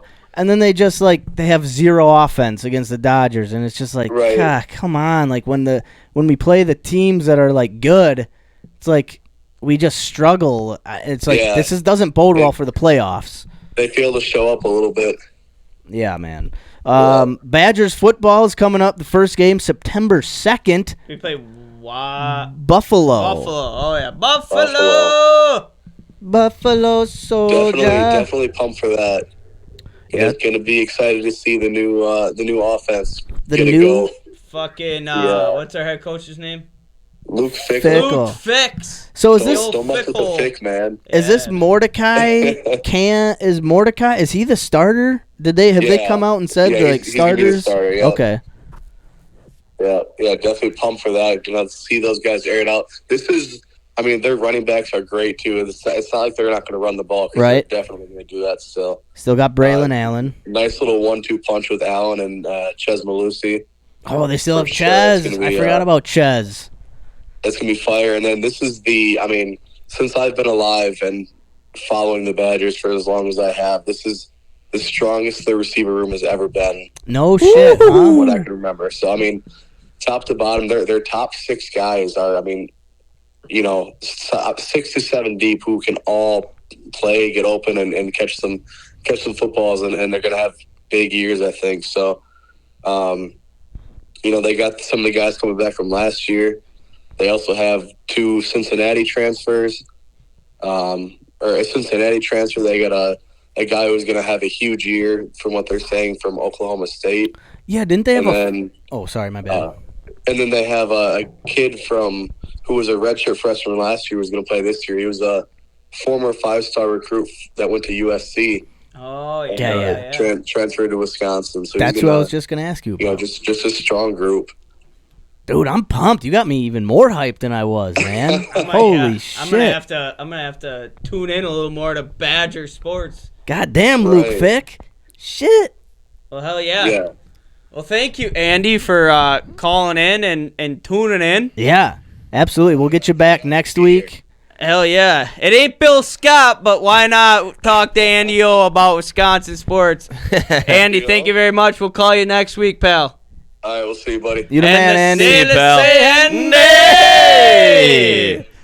Ladies and gentlemen, that is little sports talk. Yeah. With me, Maximilian Seamus Johnson. Yes, sir. And Andy Ostrowski. Bright futures ahead for Wisconsinites. All right, ladies and gentlemen, let's move on. You're going, I am not connected to anything. All right. Not connected. Not connected. Why We're gonna not? get there, but we will It ain't get Bill connected. Scott, but why not talk to Andy O? It's better by a whole lot. It ain't Bill Scott. But it's better than by a whole lot. Let's talk to Andy. And that's hold us accountable.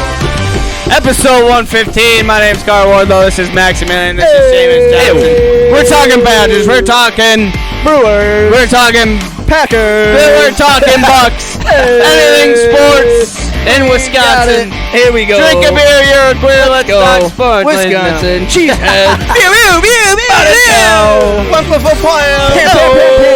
All day, every day, sports. Talk in your ears. All right, we still got it. All right. Rust is off. Yeah. Yeah. You guys want to play some darts? All right, yeah. Quick before we get into darts, let's talk the cow challenge of week. The cow. Challenge of the week. Challenge of the quick. week. Talk And I like that. Thanks. Oh, wait. Oh, wait.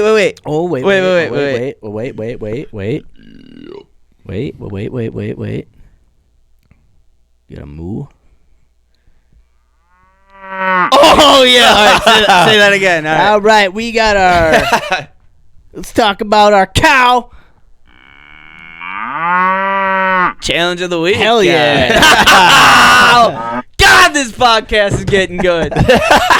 Only thing is 115 episodes. Shit. I like how Andy could hear everything, too. Yeah, he had to have been listening to us, right? Yeah. Because I don't know how else he would have heard. Nah, you can probably pick it up on the phone, I think. Okay. I think you can probably pick it up. I was nice like, and clear. I was like, should I hold him up? Yeah. Dude, I don't know. do one of these.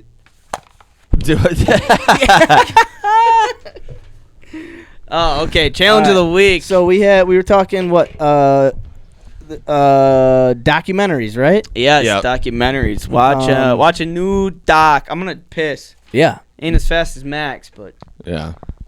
Well, I watched a documentary about pissing, and that's how I learned Max peeing. The arts of fast pissing. pissing. Just have a really long schlong that reaches the water.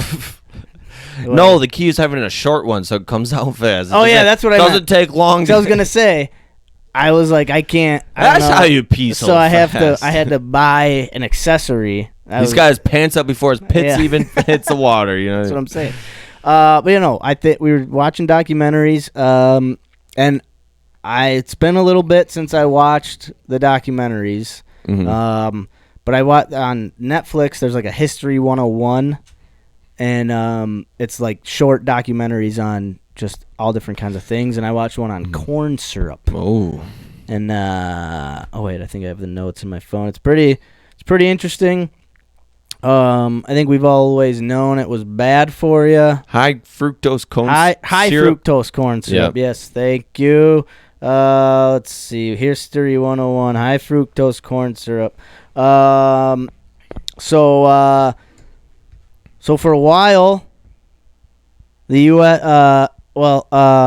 Shit. It's been a while since I don't know what these notes mean. They would have made a lot more sense just the next day. Right. But like I think so, like Mexico, Europe, like most countries don't put high fructose corn syrup in like sodas. Mm-hmm. They don't use it as a sweetener because it's just fucking really bad for you. Mm-hmm. But in 1971, let's see, Nixon was president. Farmers were struggling, and Nixon needed the farmers' votes for re-election. So Nixon got this grain deal done with Russia. So we sent all of our grain to Russia, basically. So that meant the farmers had jobs because they needed to re-get their grain supplies. Mm-hmm. This is a documentary. Yeah. Okay. So I watched a documentary on Netflix. There's like mini documentaries under this thing called History 101. Okay. So I watched one on high fructose corn syrup, and because it's basically in everything, and it's really bad corn's for in you. fucking There's no especially high fructose. There's no reason for it to be in the food other than why it all came to be. So 1971, Nixon's president. Farmers are struggling. He needs the farmers' votes for re-election. So he gets the grain deal done to send all of our grain to Russia. So that depletes our grain supply. So food prices rise. Farmers now are in demand because they need to re-get this grain fucking store, our grain stores back up, however the fuck you say it. So we produced a shit ton of grain, like so much fucking grain, mainly through corn, but it was too much.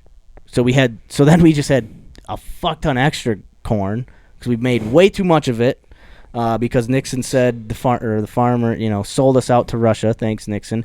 But then Japan made a syrup out of corn, and then convinced farmers to make the syrup with it.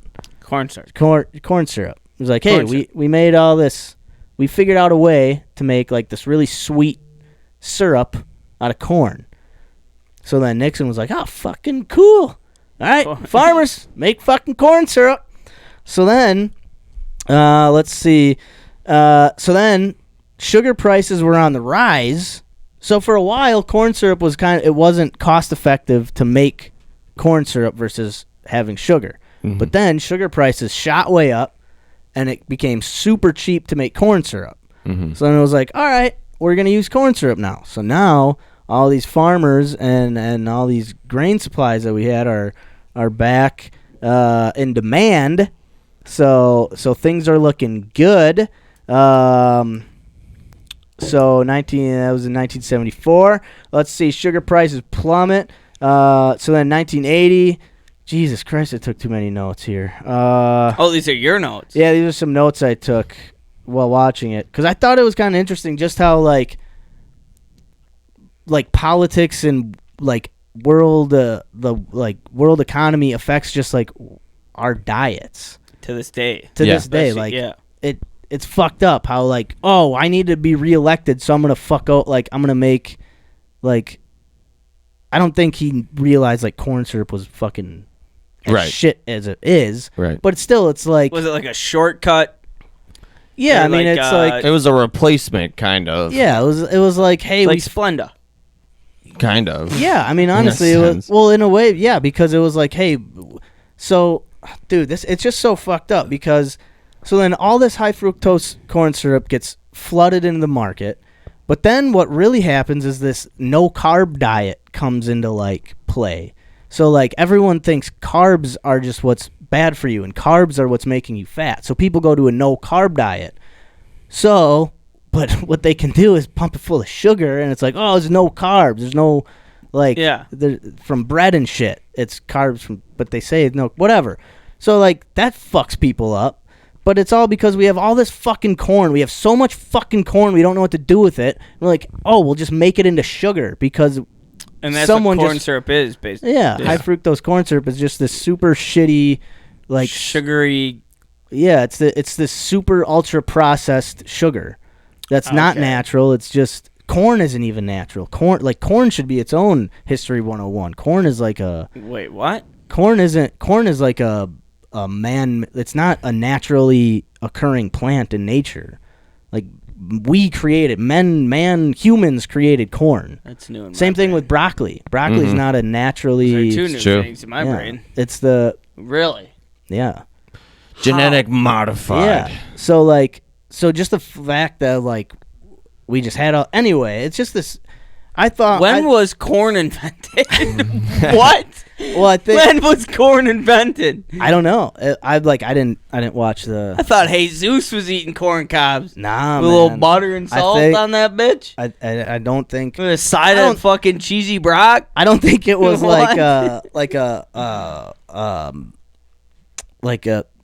I think they were just like, oh, a new thing we can create is a new grain, corn. Like I don't think it was like a menace or like a diabolical. Ain't like lab made. No, it was just like, oh, we.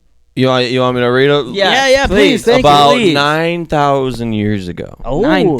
thank you. So it's been around for a while. But like you said, it wasn't created in a lab or anything like that. It just, well, let's read. Corn was originally domesticated in Mexico by natives about 9,000 years ago. They used many generations of selective breeding There we go. to transform a wild teosinte grass with small grains into the rich source of food that is modern Zea maize. So it's just through breeding of different plants, and so like yes, it is made, but not. But then in a lab. But the in corn. some But the sense. corn We we could probably eat say that about a lot of things. But the probably. corn we eat today is way different than the corn that they had was 9,000 years ago. Yeah. That's what I think. The corn we eat today, I think, is kind of like fucked with Probably. off of what they did. I feel like a lot of the like fruits and vegetables. All them fruits and vegetables. I feel like a lot of that shit is super modified. Yeah, I think like, now it is. Yeah. Pumping. Got all the GMOs. You ever see them grapes? They're like that big. Yeah. It's GMOs, Like, baby. God damn, this too juicy. Genetically modified. And there are no organisms. seeds in here. Nope. You know what I mean? Yeah. Like eating a grape the size of a plum. Yep. When's the last time you guys had a plum? Wasn't a plum guy. Don't know. I used to. Never. Loved plums. I drank plum juice when I was backed up. Oh, that stuff works. Yeah. I heard that, yeah. Like, I just used to love plums. dude, drink a When couple cups you're of plum constipated, juice. clear you out. Holy shit. I bet porn stars love plum juice. We're just Call 'em we're just plum people who like stars, you anal. know. Like, Oh yeah. That's they don't us. have to be porn. You can just like Oh. anal and be like, need my plum juice I wonder today. if plum juice is Shame.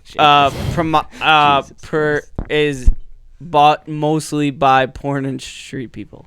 And I think it's senior citizens. Yeah. Oh, okay. Prune juice. Prune juice, yeah. Plum juice, prune juice. Is that Plums, are prunes plums? yeah. Same Just thing. like dehydrated? yeah. Yeah. Yeah. Interesting Prunes. conversation. Prunes, Bet plums, there's a yeah. documentary about that. Probably. Probably. You talking cornstarch? It's all. It's just about just like no. What are they called? Nursing homes and Right. the prune industry. You guys want to hear this? Okay, before we get back to this cornstarch talk. Corn syrup, Corn not corn syrup. syrup. Yeah. I just got I heard a little bit left. This was like like a year ago. I heard somebody talking about like 400 BC, and they said Yeah. I was like BC, like what does BC stand? And then I heard someone say before Christ, and I was like, Oh. whoa, dude. So 2020 means Christ. It was a big day for me. It was like I just realized what our year meant and everything. It was crazy. Well, I mean, I didn't realize. that's up for debate. You know, Yeah. I mean, that's It's a up for whole can of worms. I want to open that can. And maybe not this. Okay, episode. finish corn Maybe syrup. not. Conver- Maybe we'll watch a documentary about it. Okay, after corn syrup, can you talk a little bit about that? I mean, I can try. I'm not like proficient in it, but all right. So as grain prices fall, high fructose corn syrup gets cheaper, and so now around in the mid 1980s, so before like 1985, like no sodas were putting high fructose corn syrup in their soda. It was sugar because it just didn't make sense for them. And then this shit happens, and they're like, so now Coke and Pepsi start putting high fructose corn syrup in their soda instead of sugar because it's so much cheaper. So much better. And it just takes off from there. And like the 90s, it just fucking goes off. The 90s, it's lit for high fructose corn syrup. Per year, per person, people are eating 37.5 pounds of high fructose corn syrup a year. Whoa.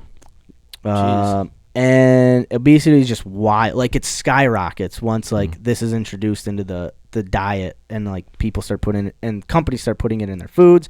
2007 though is when it starts to get a bad reputation, but it's still making just crazy profits, and it's not being like stopped really.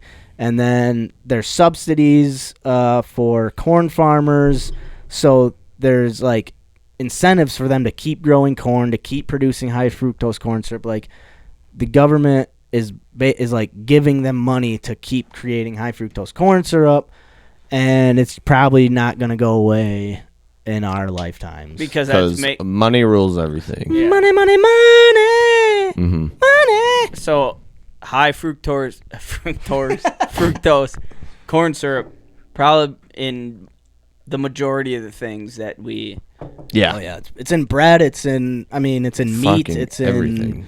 Is there a reason for it? It's in ketchup. Cheap. It's super cheap. It's cheaper than. It's basically. What happened to just killing the animal?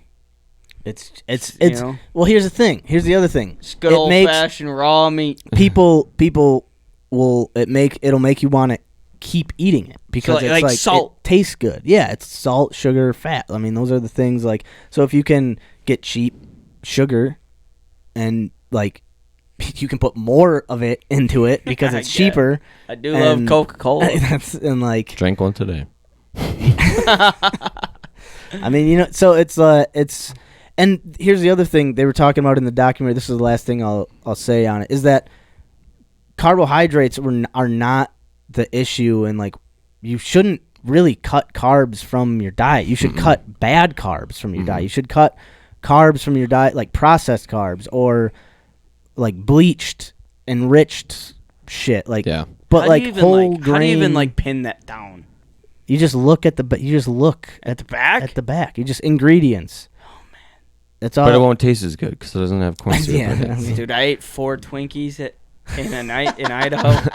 Well, that's different. Fructose fucking fanatic. But here's it's the shit. Time. But no, it's not those little things that you eat like a once off like that. Like, sure, that's not good for you, but once a month, a couple times a month, that's not bad. It's the things that we eat every single day, 3 times a day. Mm-hmm. That's when you're like, it's like, what the fuck am I eating? And it's just shit that like is advertised. It's in your you don't even realize it. You're just like, fucking Cheez-Its. Look at the labels, the ingredients of literally anything that you eat. I guarantee you, do you read labels? Corn syrup is. Oh yeah. Oh, really? Yeah. I've always been. I don't know why. I've always just been interested in what like I'm like eating. Like what am I?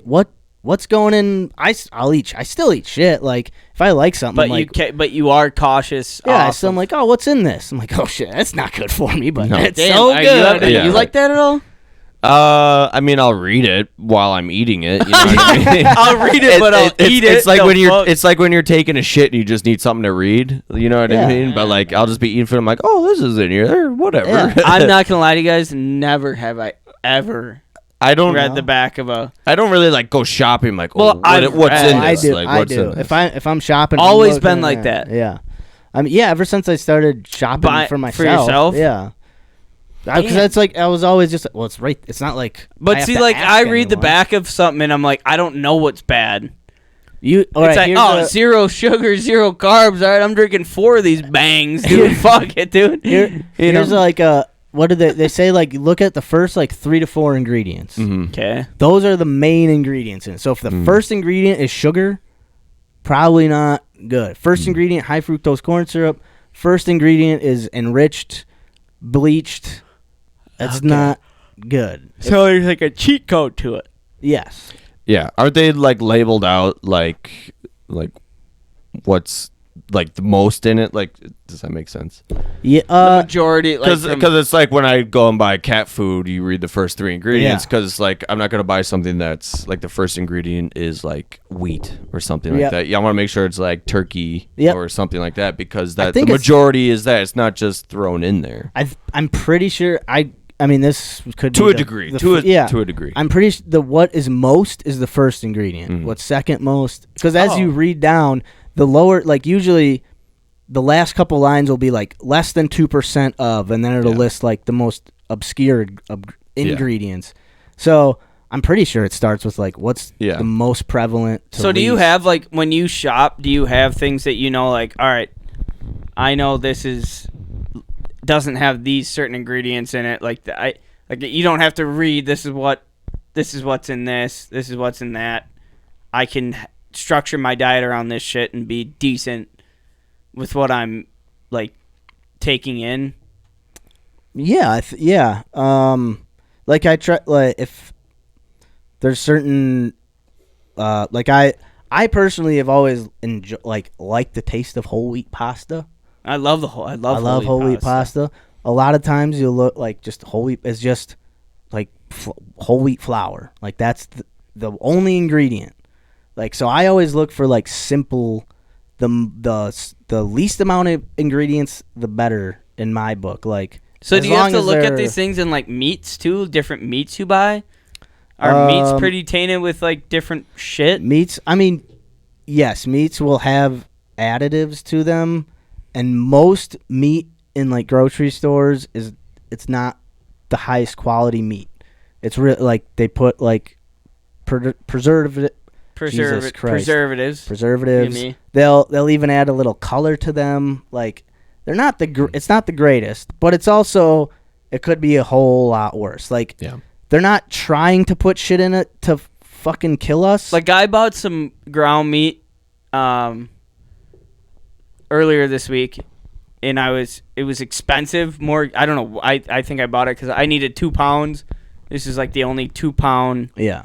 And it was like expensive. Sometimes. And I was cooking it, and I'm like, man, it's not like a bright, nice red color. It's like I mean, that's not the worst. It looks, and then I'm like, it looks. Healthy. Well, sometimes it looks. Sometimes it's like it was delicious. Sometimes you can get meat that's like. Especially ground meat that's like straight grass-fed beef. Oh, like Grandpa's beef. Grandpa's beef. Do you think that shit had shit in it? No, like if you get stuff, if you can get stuff from like someone like a farmer, like that's the way to go. Butcher or something like butcher. that. Yeah. Do you ever? Okay, I'm super full of questions with this because I don't do this shit at all. Yeah. Do you ever? I heard like finding out your blood type is a great way to direct your diet. Probably, I would imagine because it like tells you like. Things that will affect you. I think I heard this from Denny. Yeah, we tried to do it for like a week. Okay. It was tough. Oh shit. So like each blood type has a diet. Yeah, there's has like something that some of like different blood types should eat more fish than red meat, or like you should stray away from different vegetables or fruits. Like allergies, things that your body can. Yeah, and I heard if you structure your diet off your blood type. It's like that's the most effective way to enhance your body's health. I feel like you would like that. I think you should look into it. I should look into that. Yeah. I don't even know what blood type I am. I don't even know either. I think what is like the best blood? Like it's either like A negative or an whatever O. the best blood is. I feel like that's the type of blood I am. Well, there's I got the best blood. I don't know though actually because one time I tried to donate a kidney to a kid. Like you drank too many Busch Lights. Yeah, I was about to say. I don't think it was they denied me. Not because some kid was dying that I saw on Facebook, and they needed a kidney, and I did you apply on Facebook? That's probably sent them blood.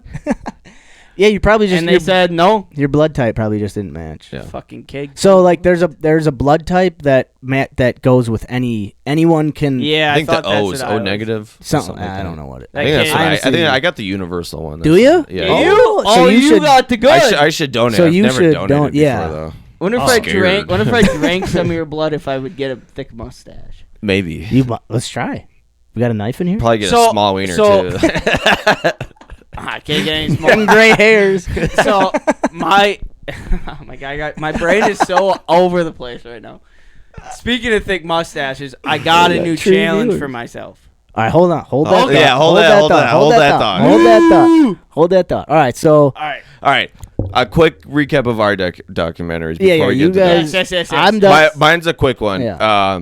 So I like nature documentaries. Hey. And there was I don't know how new it is. I think it's a little newer, but it's called Our Planet.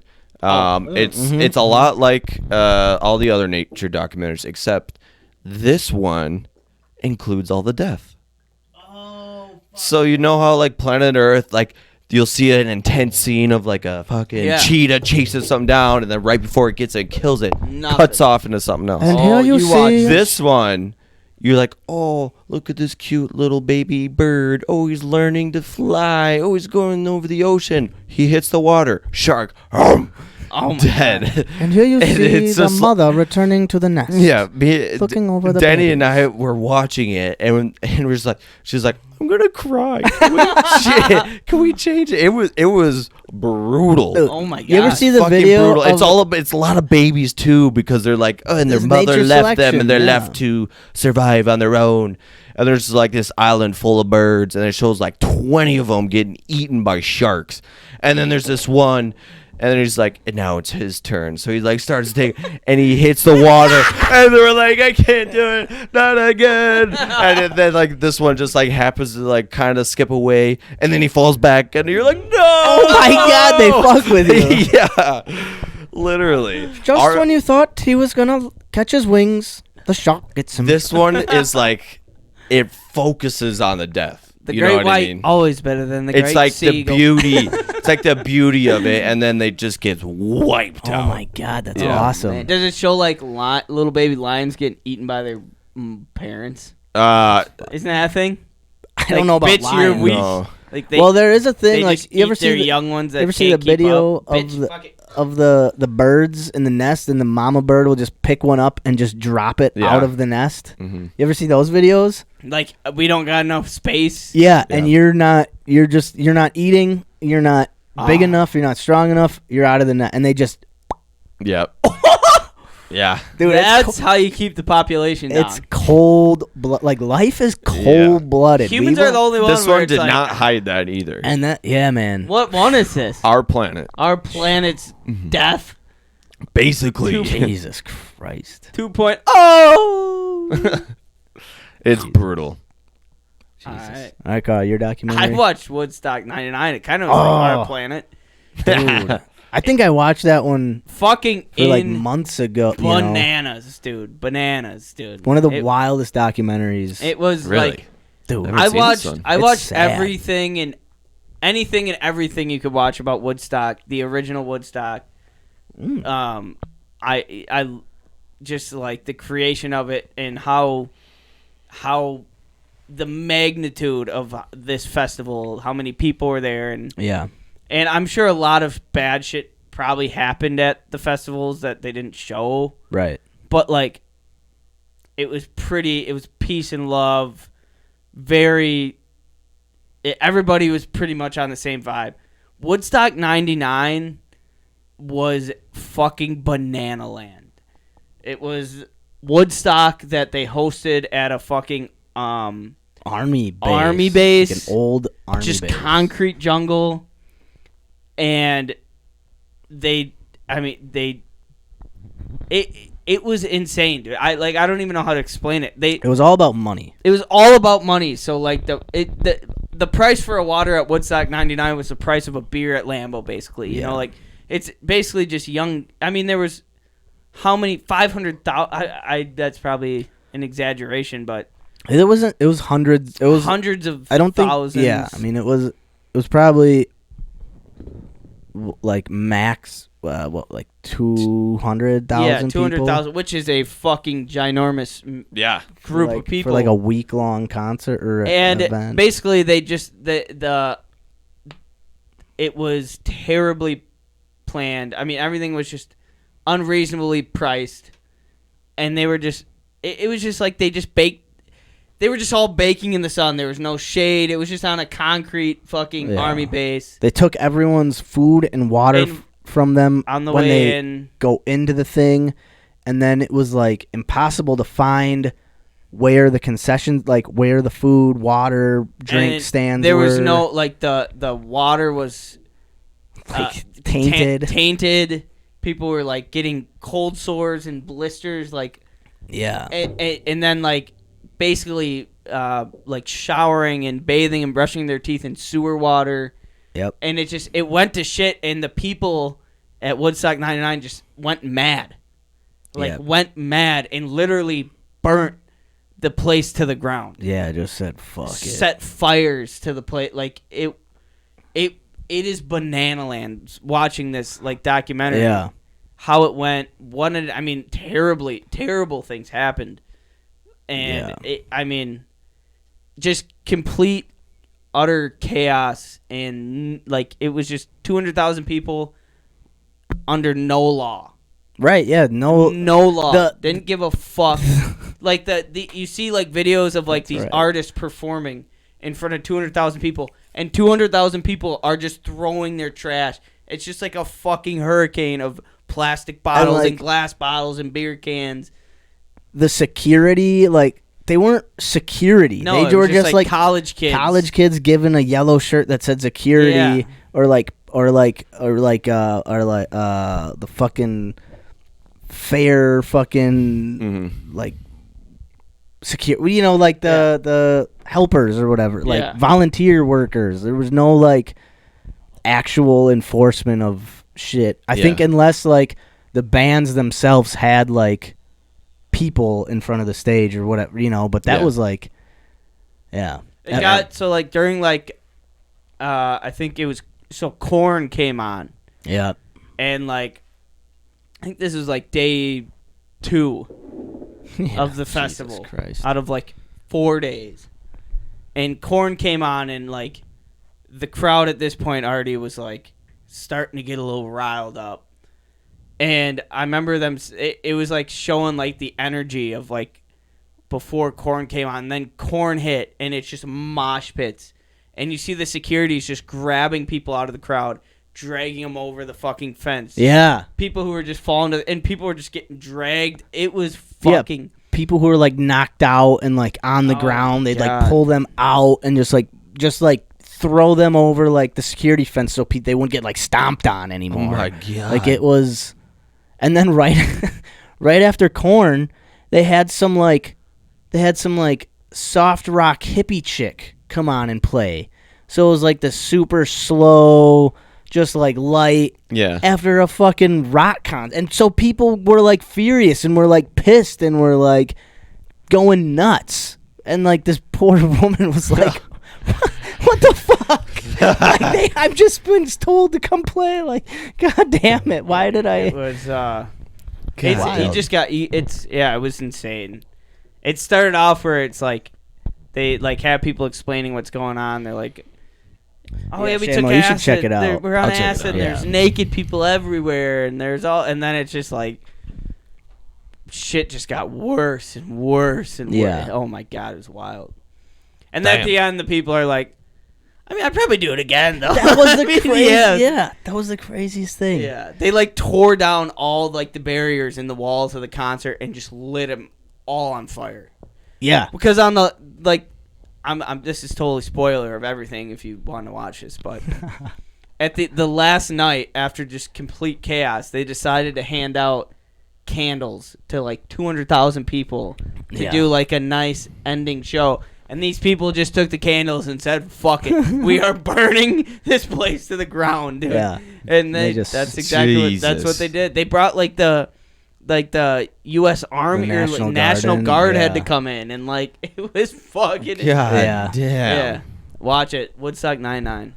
Yeah, man, it fucking looked sounds like a wild. good time. Yeah, I mean it's the perfect example of just like, I mean, what'll happen when you just don't care about like it seemed the people. Like, you're out for money. You don't care about the experience. You're just like, how do we get money? Yeah, and then like we'll get big names in, and who cares like what happens with the crowd. Yeah, and that's it. I mean, all the talk about the whole thing was talking about how like they didn't give a fuck about the people who came to the concert. No, like not at all. Treated them terribly, and people just sleeping in mud and shit, like literal shit. Yeah. It was nuts, dude. It was bananas. Banana Land. Yeah, so that's what I watched. That's what it should Fucking be called. Banana Banana Land. Land. They had no corn syrup. No corn syrup. Just Or they corn. Or they had too much. It just had corn. Could have had too much corn They syrup. had too much corn syrup. And then you would throw corn into that. And it's like, Yeah. And then corn came in, and it got syrupy, dude. Yeah, dude. Yeah. All right. Oh, shit. All right. What are Well, our challenges. let's play some darts, huh? Should we play darts? You guys want to play darts? Yeah. Yeah. All right, we'll let's play get some darts going. We need a challenge. Yeah. Do we want to get out these other beers, or do we just want to do I'm gonna- lattes? Yeah, lattes. I do a lot. Yeah, I think a yeah. latte. Okay, thank you. We'll, All right, we'll save these beers for next week. yeah. We'll have a beer of the week next week. Cocoon a- Brewing 2 weeks in a row. Yeah. You guys want to do odds or even this week? Odds. Odds? Yep. All right. All right, Max. I'm putting on free instrumental beats. Nice. All right, so we're going to play some darts. We play darts a little differently here. We all start with the fresh beer, and we're playing odds this week. So every time you hit an odds, you take a drink. If you hit a double or triple, you take 2, 3 drinks, bullseye, 4, double bullseye, 5. First one done with their beer wins. It gets to pick out our next cow. Challenge of the week. So, let's let her rip, Tater Chip. Oh, yeah.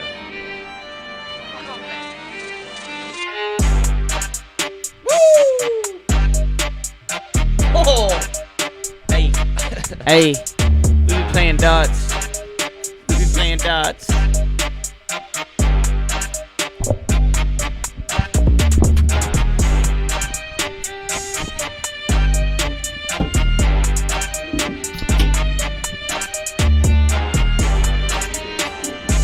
Hater.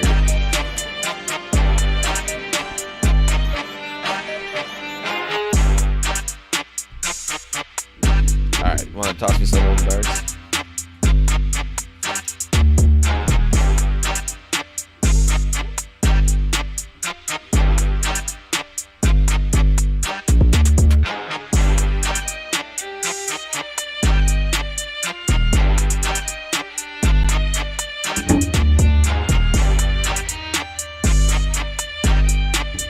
Alright.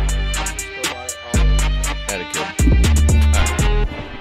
Let's fucking let her rip, man. I'm feeling good. Later, Chip. Ooh, okay. Oh, shit. That's it, folks. That's all I needed. You got it? You want it? Yeah. That's all she wrote. Oh, it's about time I take back my crown. Oh, man. All right. What are you thinking for our challenge? You got anything in mind, or you need a little bit? You need to Let me think on it just for a little bit. Let me think on it. Baby, let me think on it. Let me think on it. All right, I'll give good you an shooting, answer in the Shane. morning. Man. Good game at Snarts. Sure was. Sorry I had to sure was. Good do it job, to ya, Shane. but Good job. I was on fire. Kärel would have won if he just had extra ounces to drink. But I mean, well. yeah. Darts, everyone. All right. Darts. All right. Darts. Shame Yeah. with the win. You gotta He'll come up with I'll think of a challenge. think Try of and think of cow. one before the end of the show. have it before next Thursday. Yeah, come for up sure. No with a doubt. cow by next. You won darts, but will you win the dictionary? Will you spell Petty kitty. All right. I don't think you will. What are we on? X. No. There we are, bud. We're on to the X's. Oh. X marks the fucking can't spell it spot. Fuck. Yeah, buddy. I don't can't think there's wait. any easy X words. Oh, especially this one.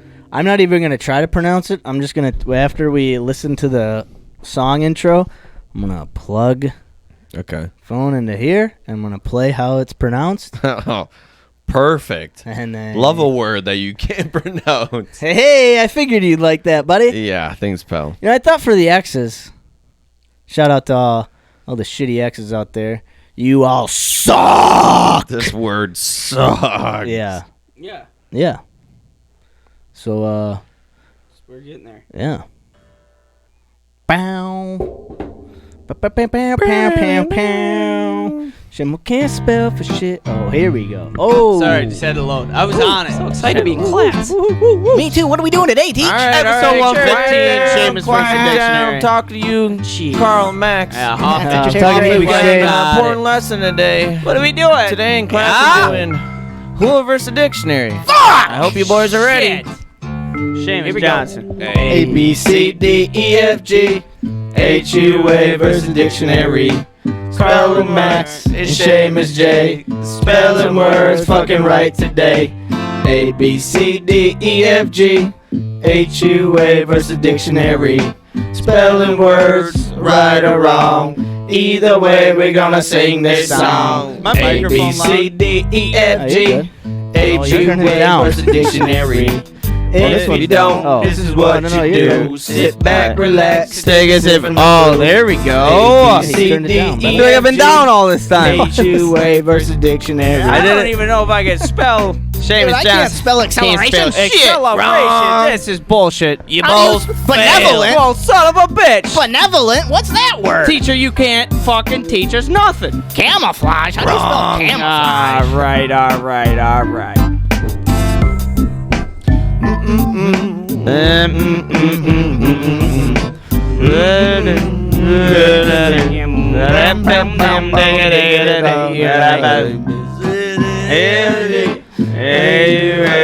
I'm drunk as Fucking sold. What comes after A? D. Suck this dick. Because we failed. Oh, damn. We gotta come up with a new banger. This is HUA versus Dictionary. I think we just need to Spell remix some that words, one. I think we just need to revamp it a little Yeah, bit. remix it. Yeah. All right. Because Alright, hold on. it is a banger. Pop that up. Pop that dangle top? dongle off there. Dongolo. Yeah. No, other one. Yeah, thank you very much. Yeah. All right, Seamo. Ring-a-da-dong. This is your word. I'm so pissed. Oh my God. I love it. Oh, sorry. Hold on. My volume was down. Hold on. Let me reload this. That's my bad. I fucked it up. It's my bad. All right. This is your word, Seamo. Okay. Xenodokainology. Xenodot. Get the fuck out of here. It should say it again. Xenodokainology. Xenodokainology. Zen-edo. Kainology. Xenodokainology. Kaianology. Xenodokainology. Xenodokainology. Zenado. Kaianology. Kaianology. Kaianology. You want to hear it again? Fuck, that's long as fuck. Let's hear it one more time. X. Okay. Xenodokainology. Zenado.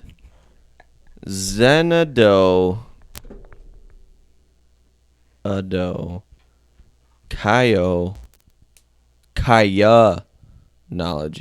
Xenodokainology. X E N Zenado. XENADO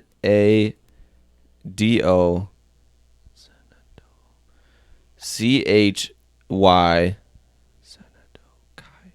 Kaya A NO no Z can Kaianology. This is so fucking long. I forgot where I was. CH Kaya YANO Nology. NO Fuck, I keep losing my place. Kyanology. CHYANOL.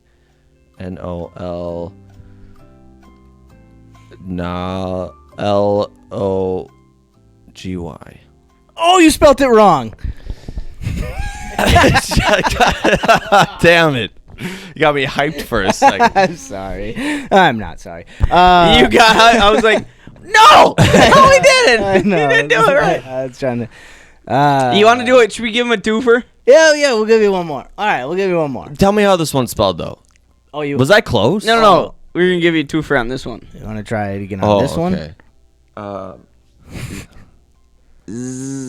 do we spell it again?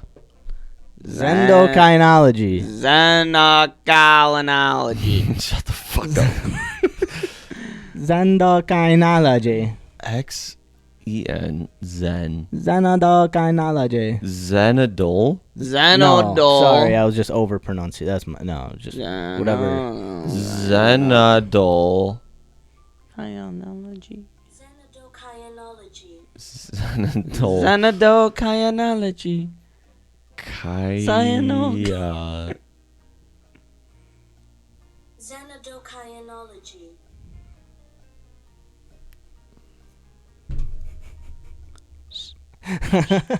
This is why I picked this word. I love seeing you under this much stress and just after a night of being hungover or on a day of being hungover. I have this song on for. There's an hour of this. Dull.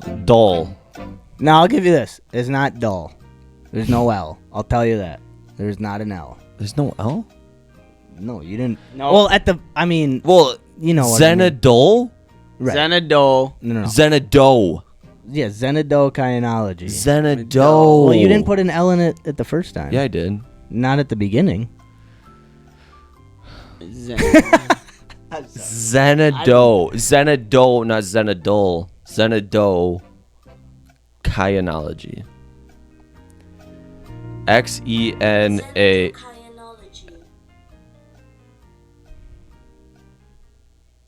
Zenado.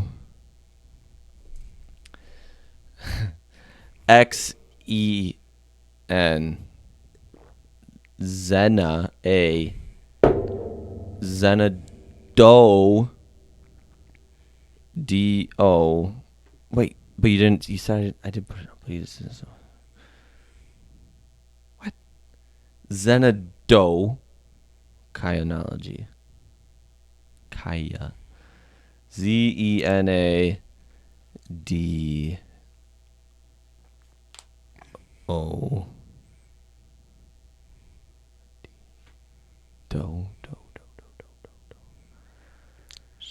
DO. Kaya. K. Zenado. Kaya. Kai. KAI. Zenado. Kai. Ya. Holy shit. This is so fucking long. Zenado. Kaya. So a fluff tongue, you know? Zenado Kyanology. ZENADO KI Kaya NOL Kyanol OGY. Yep, nope. Alright. Jesus fucking Christ. Max, you want to spell it? Yeah, I'm gonna play it again. So this is how it's. This is the. Holy sh! That's fucked.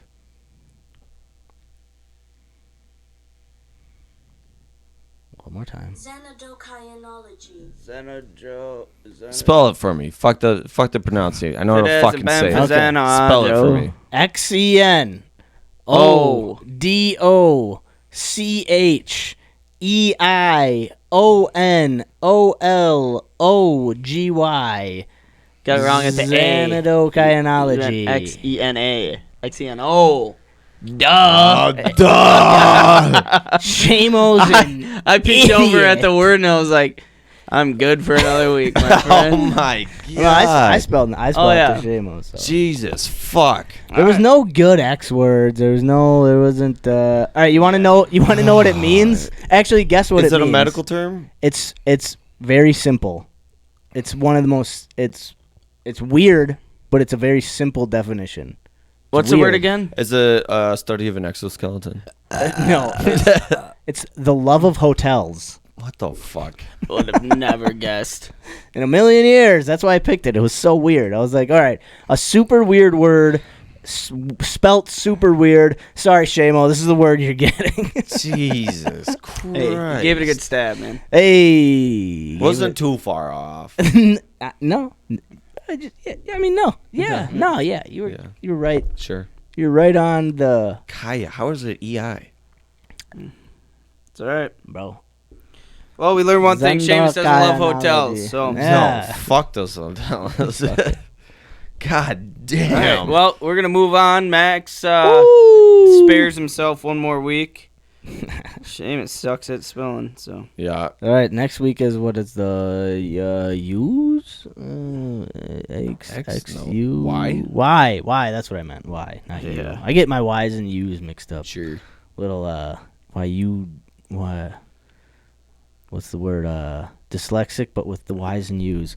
All right. Yeah, that's what I let's talk about our goals, our challenges, our skills, our reason for doing the show here, huh? Yeah. So, Kärel, you were doing woodworking before, right? You were doing I was before, building but like you were building the bench for the patio, getting the patio set up.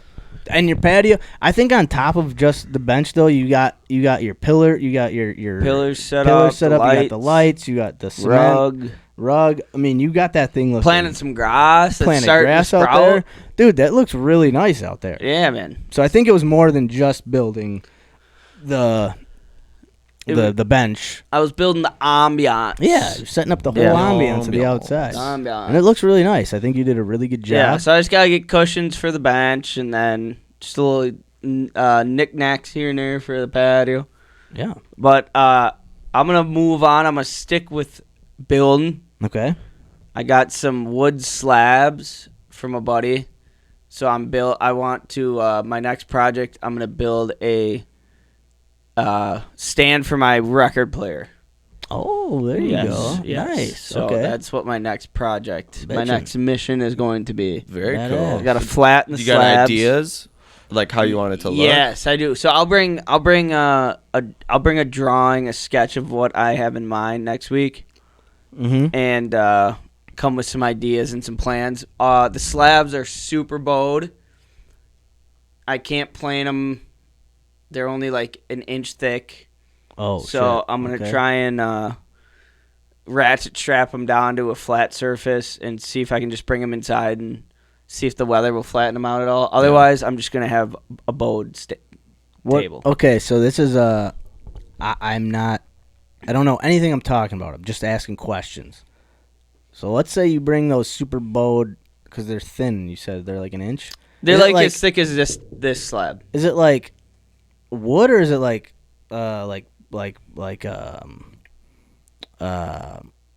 They're solid wood slabs. okay, like so this. what if you bring them in, you ratchet strap them, and you like pour water all over them to get them wet, and then ratchet strap them and like put them in front of a dehumidifier or something? Like, does getting wood wet help in like if you ratchet strap them, like get it wet so it like makes it more malleable or whatever? Is that a thing in? It 'Cause how do they definitely make- if you get wood wet, it'll definitely loosen up the grains and Okay, but it doesn't like help But flatten something out. it's kind of I don't necessarily know, to be What if you, honest like, with you. Heat it or what do they do when they make like because they like the ramp for skateboarding, don't they like put them in Yeah. steam rooms? Yeah. Obviously you don't have a steam room, but do they steam them, right? I'm just gonna. I don't want to get them wet because I want to do it. I want to work on them sooner than later. okay. So I'm just gonna see if the weather in like just drying them. Yeah. Hopefully they still have a little moisture in them, and if I can strap them down and just try and flatten them as much as I can, and maybe that drying process will hopefully flatten them out a little bit. I'm not gonna lie, that's like the biggest thing with slabs and shit. I've never really known how to like get them. Yeah, I mean that's what I do. Really flatten out surfaces. That's what I do with my girl. You know, when she's a little dry, I just put her outside in the rain, bring her inside, and she's good to go. I didn't know where that was going. I feel you. Then you ratchet strap her down. Yeah, ratchet strap her down. Let her sit in the weather for a little. Yeah. bit. Yeah. So that's how much I. Yeah. Great. But. I'll let you know, you guys know how it's going. But that I'm gonna maybe use some clamps. I want to try and do this. Maybe I like clamps are good. I like handcuffs. Or I also could do No, some yeah, research. Research, hey. Yeah, I could research how to flatten slabs. All right, so this is my goal for the week for my cow. This is a side cow. Side cow. I'm gonna research. I'm gonna start by just ratchet trapping them down, handcuffing them, and putting a little porno tickle on them in with the a little background. feather. Try to loosen them up. Bring lube out. Yeah, I'm gonna spin on it a little bit. I'm gonna do. I can't. I'm gonna do what I think I can for now, but research and see if I can do anything, and maybe before next week, maybe I'll have some other options. Yeah. See, I'm building a vinyl record, Fuck yeah. a vinyl player stand for. It's gonna go under where our TV will go when we get a TV. Oh, okay. Whenever we Nice. get a TV, still under no that TV. that like chunk of wood that you have. Yeah, well, if I make the vinyl, the table for my record player, probably won't put that there. Probably Okay, won't even put that slab I up. gotcha. Probably just keep I it in the gotcha. corner. A sight, little thing. So It's pretty dope. Fuck yeah. But yeah, okay, I got you. No, Yeah. I see what you're saying. Yes. Cool. yeah, That's awesome, that's man. my thoughts. Fuck yeah. Okay. Max, we're doing Getting stand wood up. wet. Yeah, doing stand up, man. So I'm still waiting on. We won't find out. I was gonna say, when do we know? So I was looking at the open mic website, and they updated. They probably updated it when we were looking at it, and I've looked at it. I've looked at it, so it didn't. Nothing stood out to me as different. But they updated a spot in it that says like signups close on the 15th of each month. And then lists are posted the last Wednesday of each month. Oh, okay. So it'll show the order of. Hopefully, I mean they say by the last Wednesday. So that's the latest it'll be posted. But that's like I looked at it. So August 30th, I think, is the last Wednesday, and then the next week would be like September 6th, which is what I signed up for. So I was like, fuck, great. Yeah. So I'll have like a week notice. Yeah. Like, Jesus Christ. But, so yeah, we'll know by then at least. Okay. But yeah, so that's the new, or that's what they have now. I guess I should have paid more close attention to that. Oops. Oh, well. But it's like this. Anyway. So yeah, we're going to do that. Do you have an idea? So is this an actual joke you would do on stage, or just like a joke because you had an idea for your... I do, and I feel like I could maybe fit it in the middle part where okay. Because how I was talking about started out with a joke, then kind of go off a tangent a little bit, and then throw back in. Yeah. All right, well, I'm still trying to figure out if it's a good one to go with. Okay. Carl's gonna get back. Then once he gets back, I gotta piss quick, and then we gotta hear this joke. I gotta step out for a second to piss, but I gotta hear this. So that's. But we had talked about my original joke idea and how I needed to get some clearance on it. Yeah. Clearance is there. All right, golf and how. Yeah. Okay. Yeah. That whole thing. So that would be that whole joke will be the beginning. Okay. And the end. Right. You know what helps? I mean, the fact that you killed, like, the first time you went up, like, she's like, of course, like, yeah, that's, like, that's not that bad. Like, you did so, like, yes, She please. was a little like, hesitant. Oh, she was, though? Was she, like... "Ugh." I'm like, it's going to be all about you. Yeah, okay. All right, hold on. I'll be right back. Well, not all about you, but it's going to involve you deeply. Max? No. Your autism joke? No. The original joke idea I had about, I think I mentioned it to you about golfing and everything, and then I had a joke at the very end how to clearance. No, they don't know. They don't know. Wait, what happened? I haven't said anything to them yet. It's going to be a surprise that night because I don't want to give all my jokes away. Oh, okay. Hi, Denny. By the way. They don't know yet. And they won't know until Clearance! I do it on stage. Because I think me and Max talked about it. It's like we talked about practicing our skits, but I think it would be a lot funnier if we just went. Oh yeah, and you guys listen to yeah, them. I love that. I shared my ideas a little bit, but you won't actually know it until we do it, which I think will be a lot. Are you gonna share that one joke though? I don't know yet. Oh, like right now? Yeah. I guess I have to. Yeah, it's not as. I don't know. Yeah. All right. So Seamus has a joke about autism. But it's gonna. He said it's gonna go with your joke though, right? Like what you're gonna do on stage. It's not just like Not this random. So Well, I mean, you don't have to put any joke. You can save it all. I could save it all. I mean, yeah, you could say, I guess, if you want to, but you have to say it on stage though. Yeah. If I don't hear anything about an autism joke, I'm yelling out from the crowd. Yeah. Autism. You son of a bitch! Stop! No. It's not like that. It's not. No, stop. Clearance. Jesus. Okay.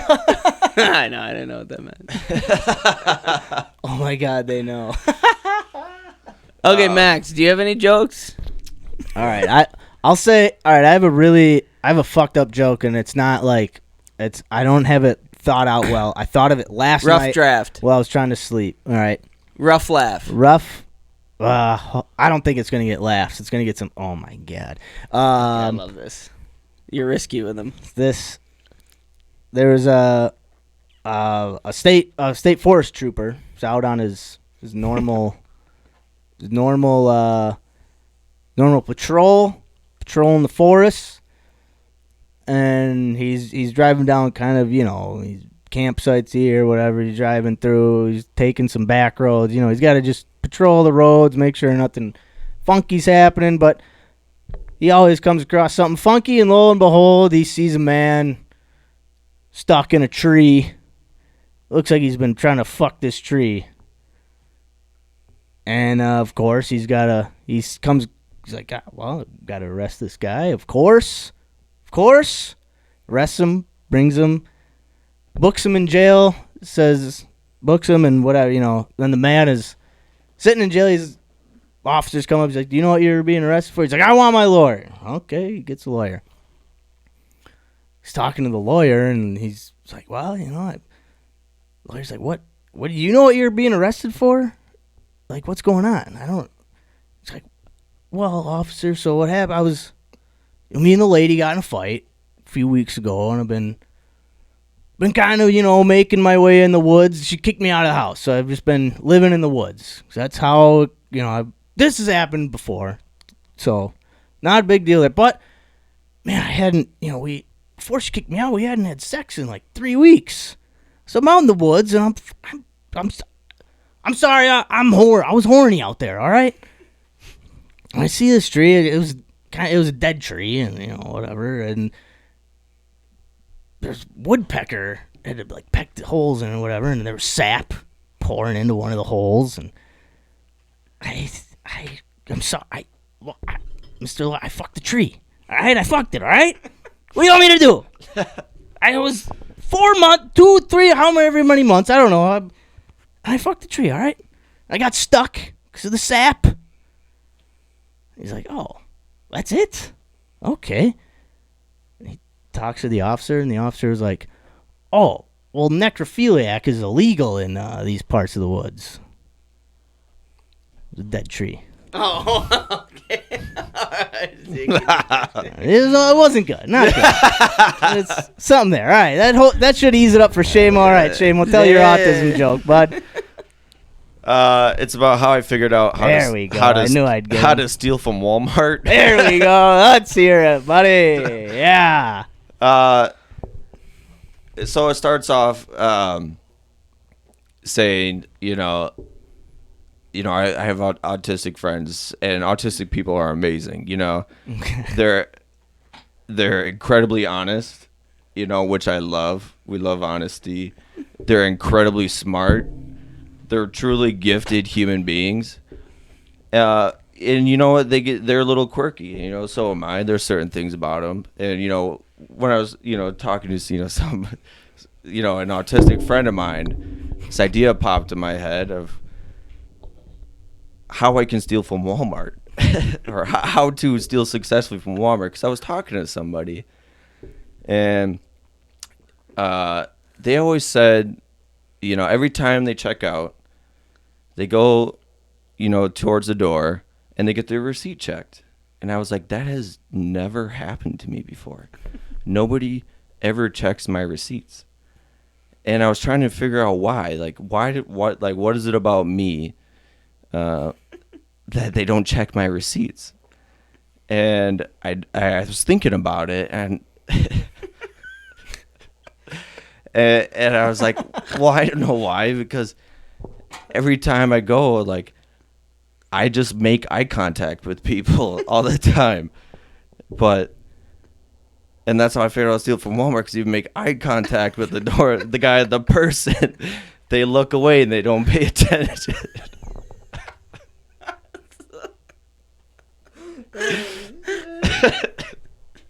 What are you saying? Huh? What are you saying? Come on. So that's the basis of the joke. Okay. I feel it. Okay, I think I'm still deciding on that one. so. putting an entire rotisserie Okay, is it? chicken in front of my pants. I was like, well, now I got a brand new TV in it.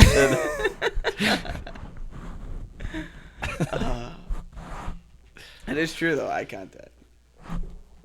Yeah.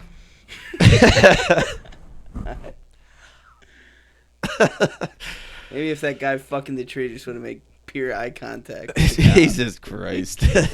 Oh, I was hoping you'd forget about that joke. No, it's a good one. You should tell it. I don't think that one's gonna make it on stage. Necrophiliac. He's a Eye contact. That tree. The tree was autistic. They all got a TV. Just gotta look him in the eyes. Yeah. Okay. Rough crowd. You guys got any goals for your? No, just keep polishing them out. Just polish, yeah. Keep polishing, buffing them. I had, what did I have? Oh, really? Okay, so last week I was going to talk about one thing I got away from when I was first trying stand up was talking about different comedians. I think when I was first doing this last year, I'd talk about a new comedian every week and a little bit of their history and kind of whatever. And so I wanted to just quick talk about Dave Attell, because this is kind of a comedian who was who I've always thought is a guy who never really wanted to be famous, and just wanted to be funny, but it's kind of almost the opposite. He started off and he was I want to be famous because I'm fucking smart and I got all these great funny ideas. But then it was almost they never caught on mainstream, but he was just a super funny comedian in New York. So just to give a quick backstory. Hopefully it's quick. Shit. I was looking at this 3 weeks ago. So he was born in Queens, New York. He's Jewish, of course. All the good ones, all the good comedians are Jewish. fucking sons of bitches. His first appearance on television was in 1988 on VH1's Stand-Up Spotlight. He was born in 1965. Oh, okay. January 18th, 1965. So he's 58 years old. I didn't do that math. Wikipedia did. Checks out. Yeah, right. Wait. Oh, yeah. Yeah, so his first appearance on The Late Show with David Letterman was in 1993. He was on Saturday Night Live. I think he was a writer on Saturday Night Live. He did a couple, like, small performances. He was seen behind Chris Farley during the, some of those sketches. So, like, he was around SNL, like, around Chris Farley and those people. He was in SNL during, like, Spade and Farley and Sandler? So he only worked on the show from 93 to 94. So, quick year. But, again, like, it was kind of, SNL was pretty mainstream at that point. And then in 1995, he was featured on HBO as a comedian alongside Louis C.K. and Dave Chappelle. He was featured in 1995 Young Comedian Special. He was given a 60-minute on HBO again. So, yeah, he's kind of done just a lot of different things. In 2001, Insomniac with Dave Attell premiered on Comedy Central. He was on, what? I don't know what that meant. In 2003, he began appearing on Tough Crowd with Colin Quinn. So it's like a New York City kind of comedy club, like show, essentially. And then he was on the Gong Show. He had the Comedy Central show in 2007 called the Gong Show with Dave Attell. The Dong Show. The Gong Show. Oh. He probably wanted it to be called the Dong Show, but they were like, you can't call it the Dong Show. He's like, I call it the Gong Show. But yeah, so he had shows on Comedy Central. He had he was in Everyone Loves Raymond. He was on Crank Anchors. Yeah, he was Dave in a couple of the early episodes of Everyone Loves Raymond. He was on Arrested Development. In 2008, sorry, that was kind of a throwaway 2008 thing. So he's just like, he's been doing shit. I always just thought he was just like, I don't know why I never thought he was like doing stuff in showbiz really, but oh yeah, he was in Everybody Loves Raymond. But yeah, he's been in shit since like since the late 80s, and then just kind of like fucking, he had the Bumping Mics with Jeff Ross. That was actually super funny. Did you guys watch that on Netflix? No. It's actually really funny. Like it's a really good comedy show, Bumping Mics. But yeah, just a lot of different shit. He's a New York comic. He's been around forever. He's hilarious. Yeah, so it's a little bit about Dave Attell.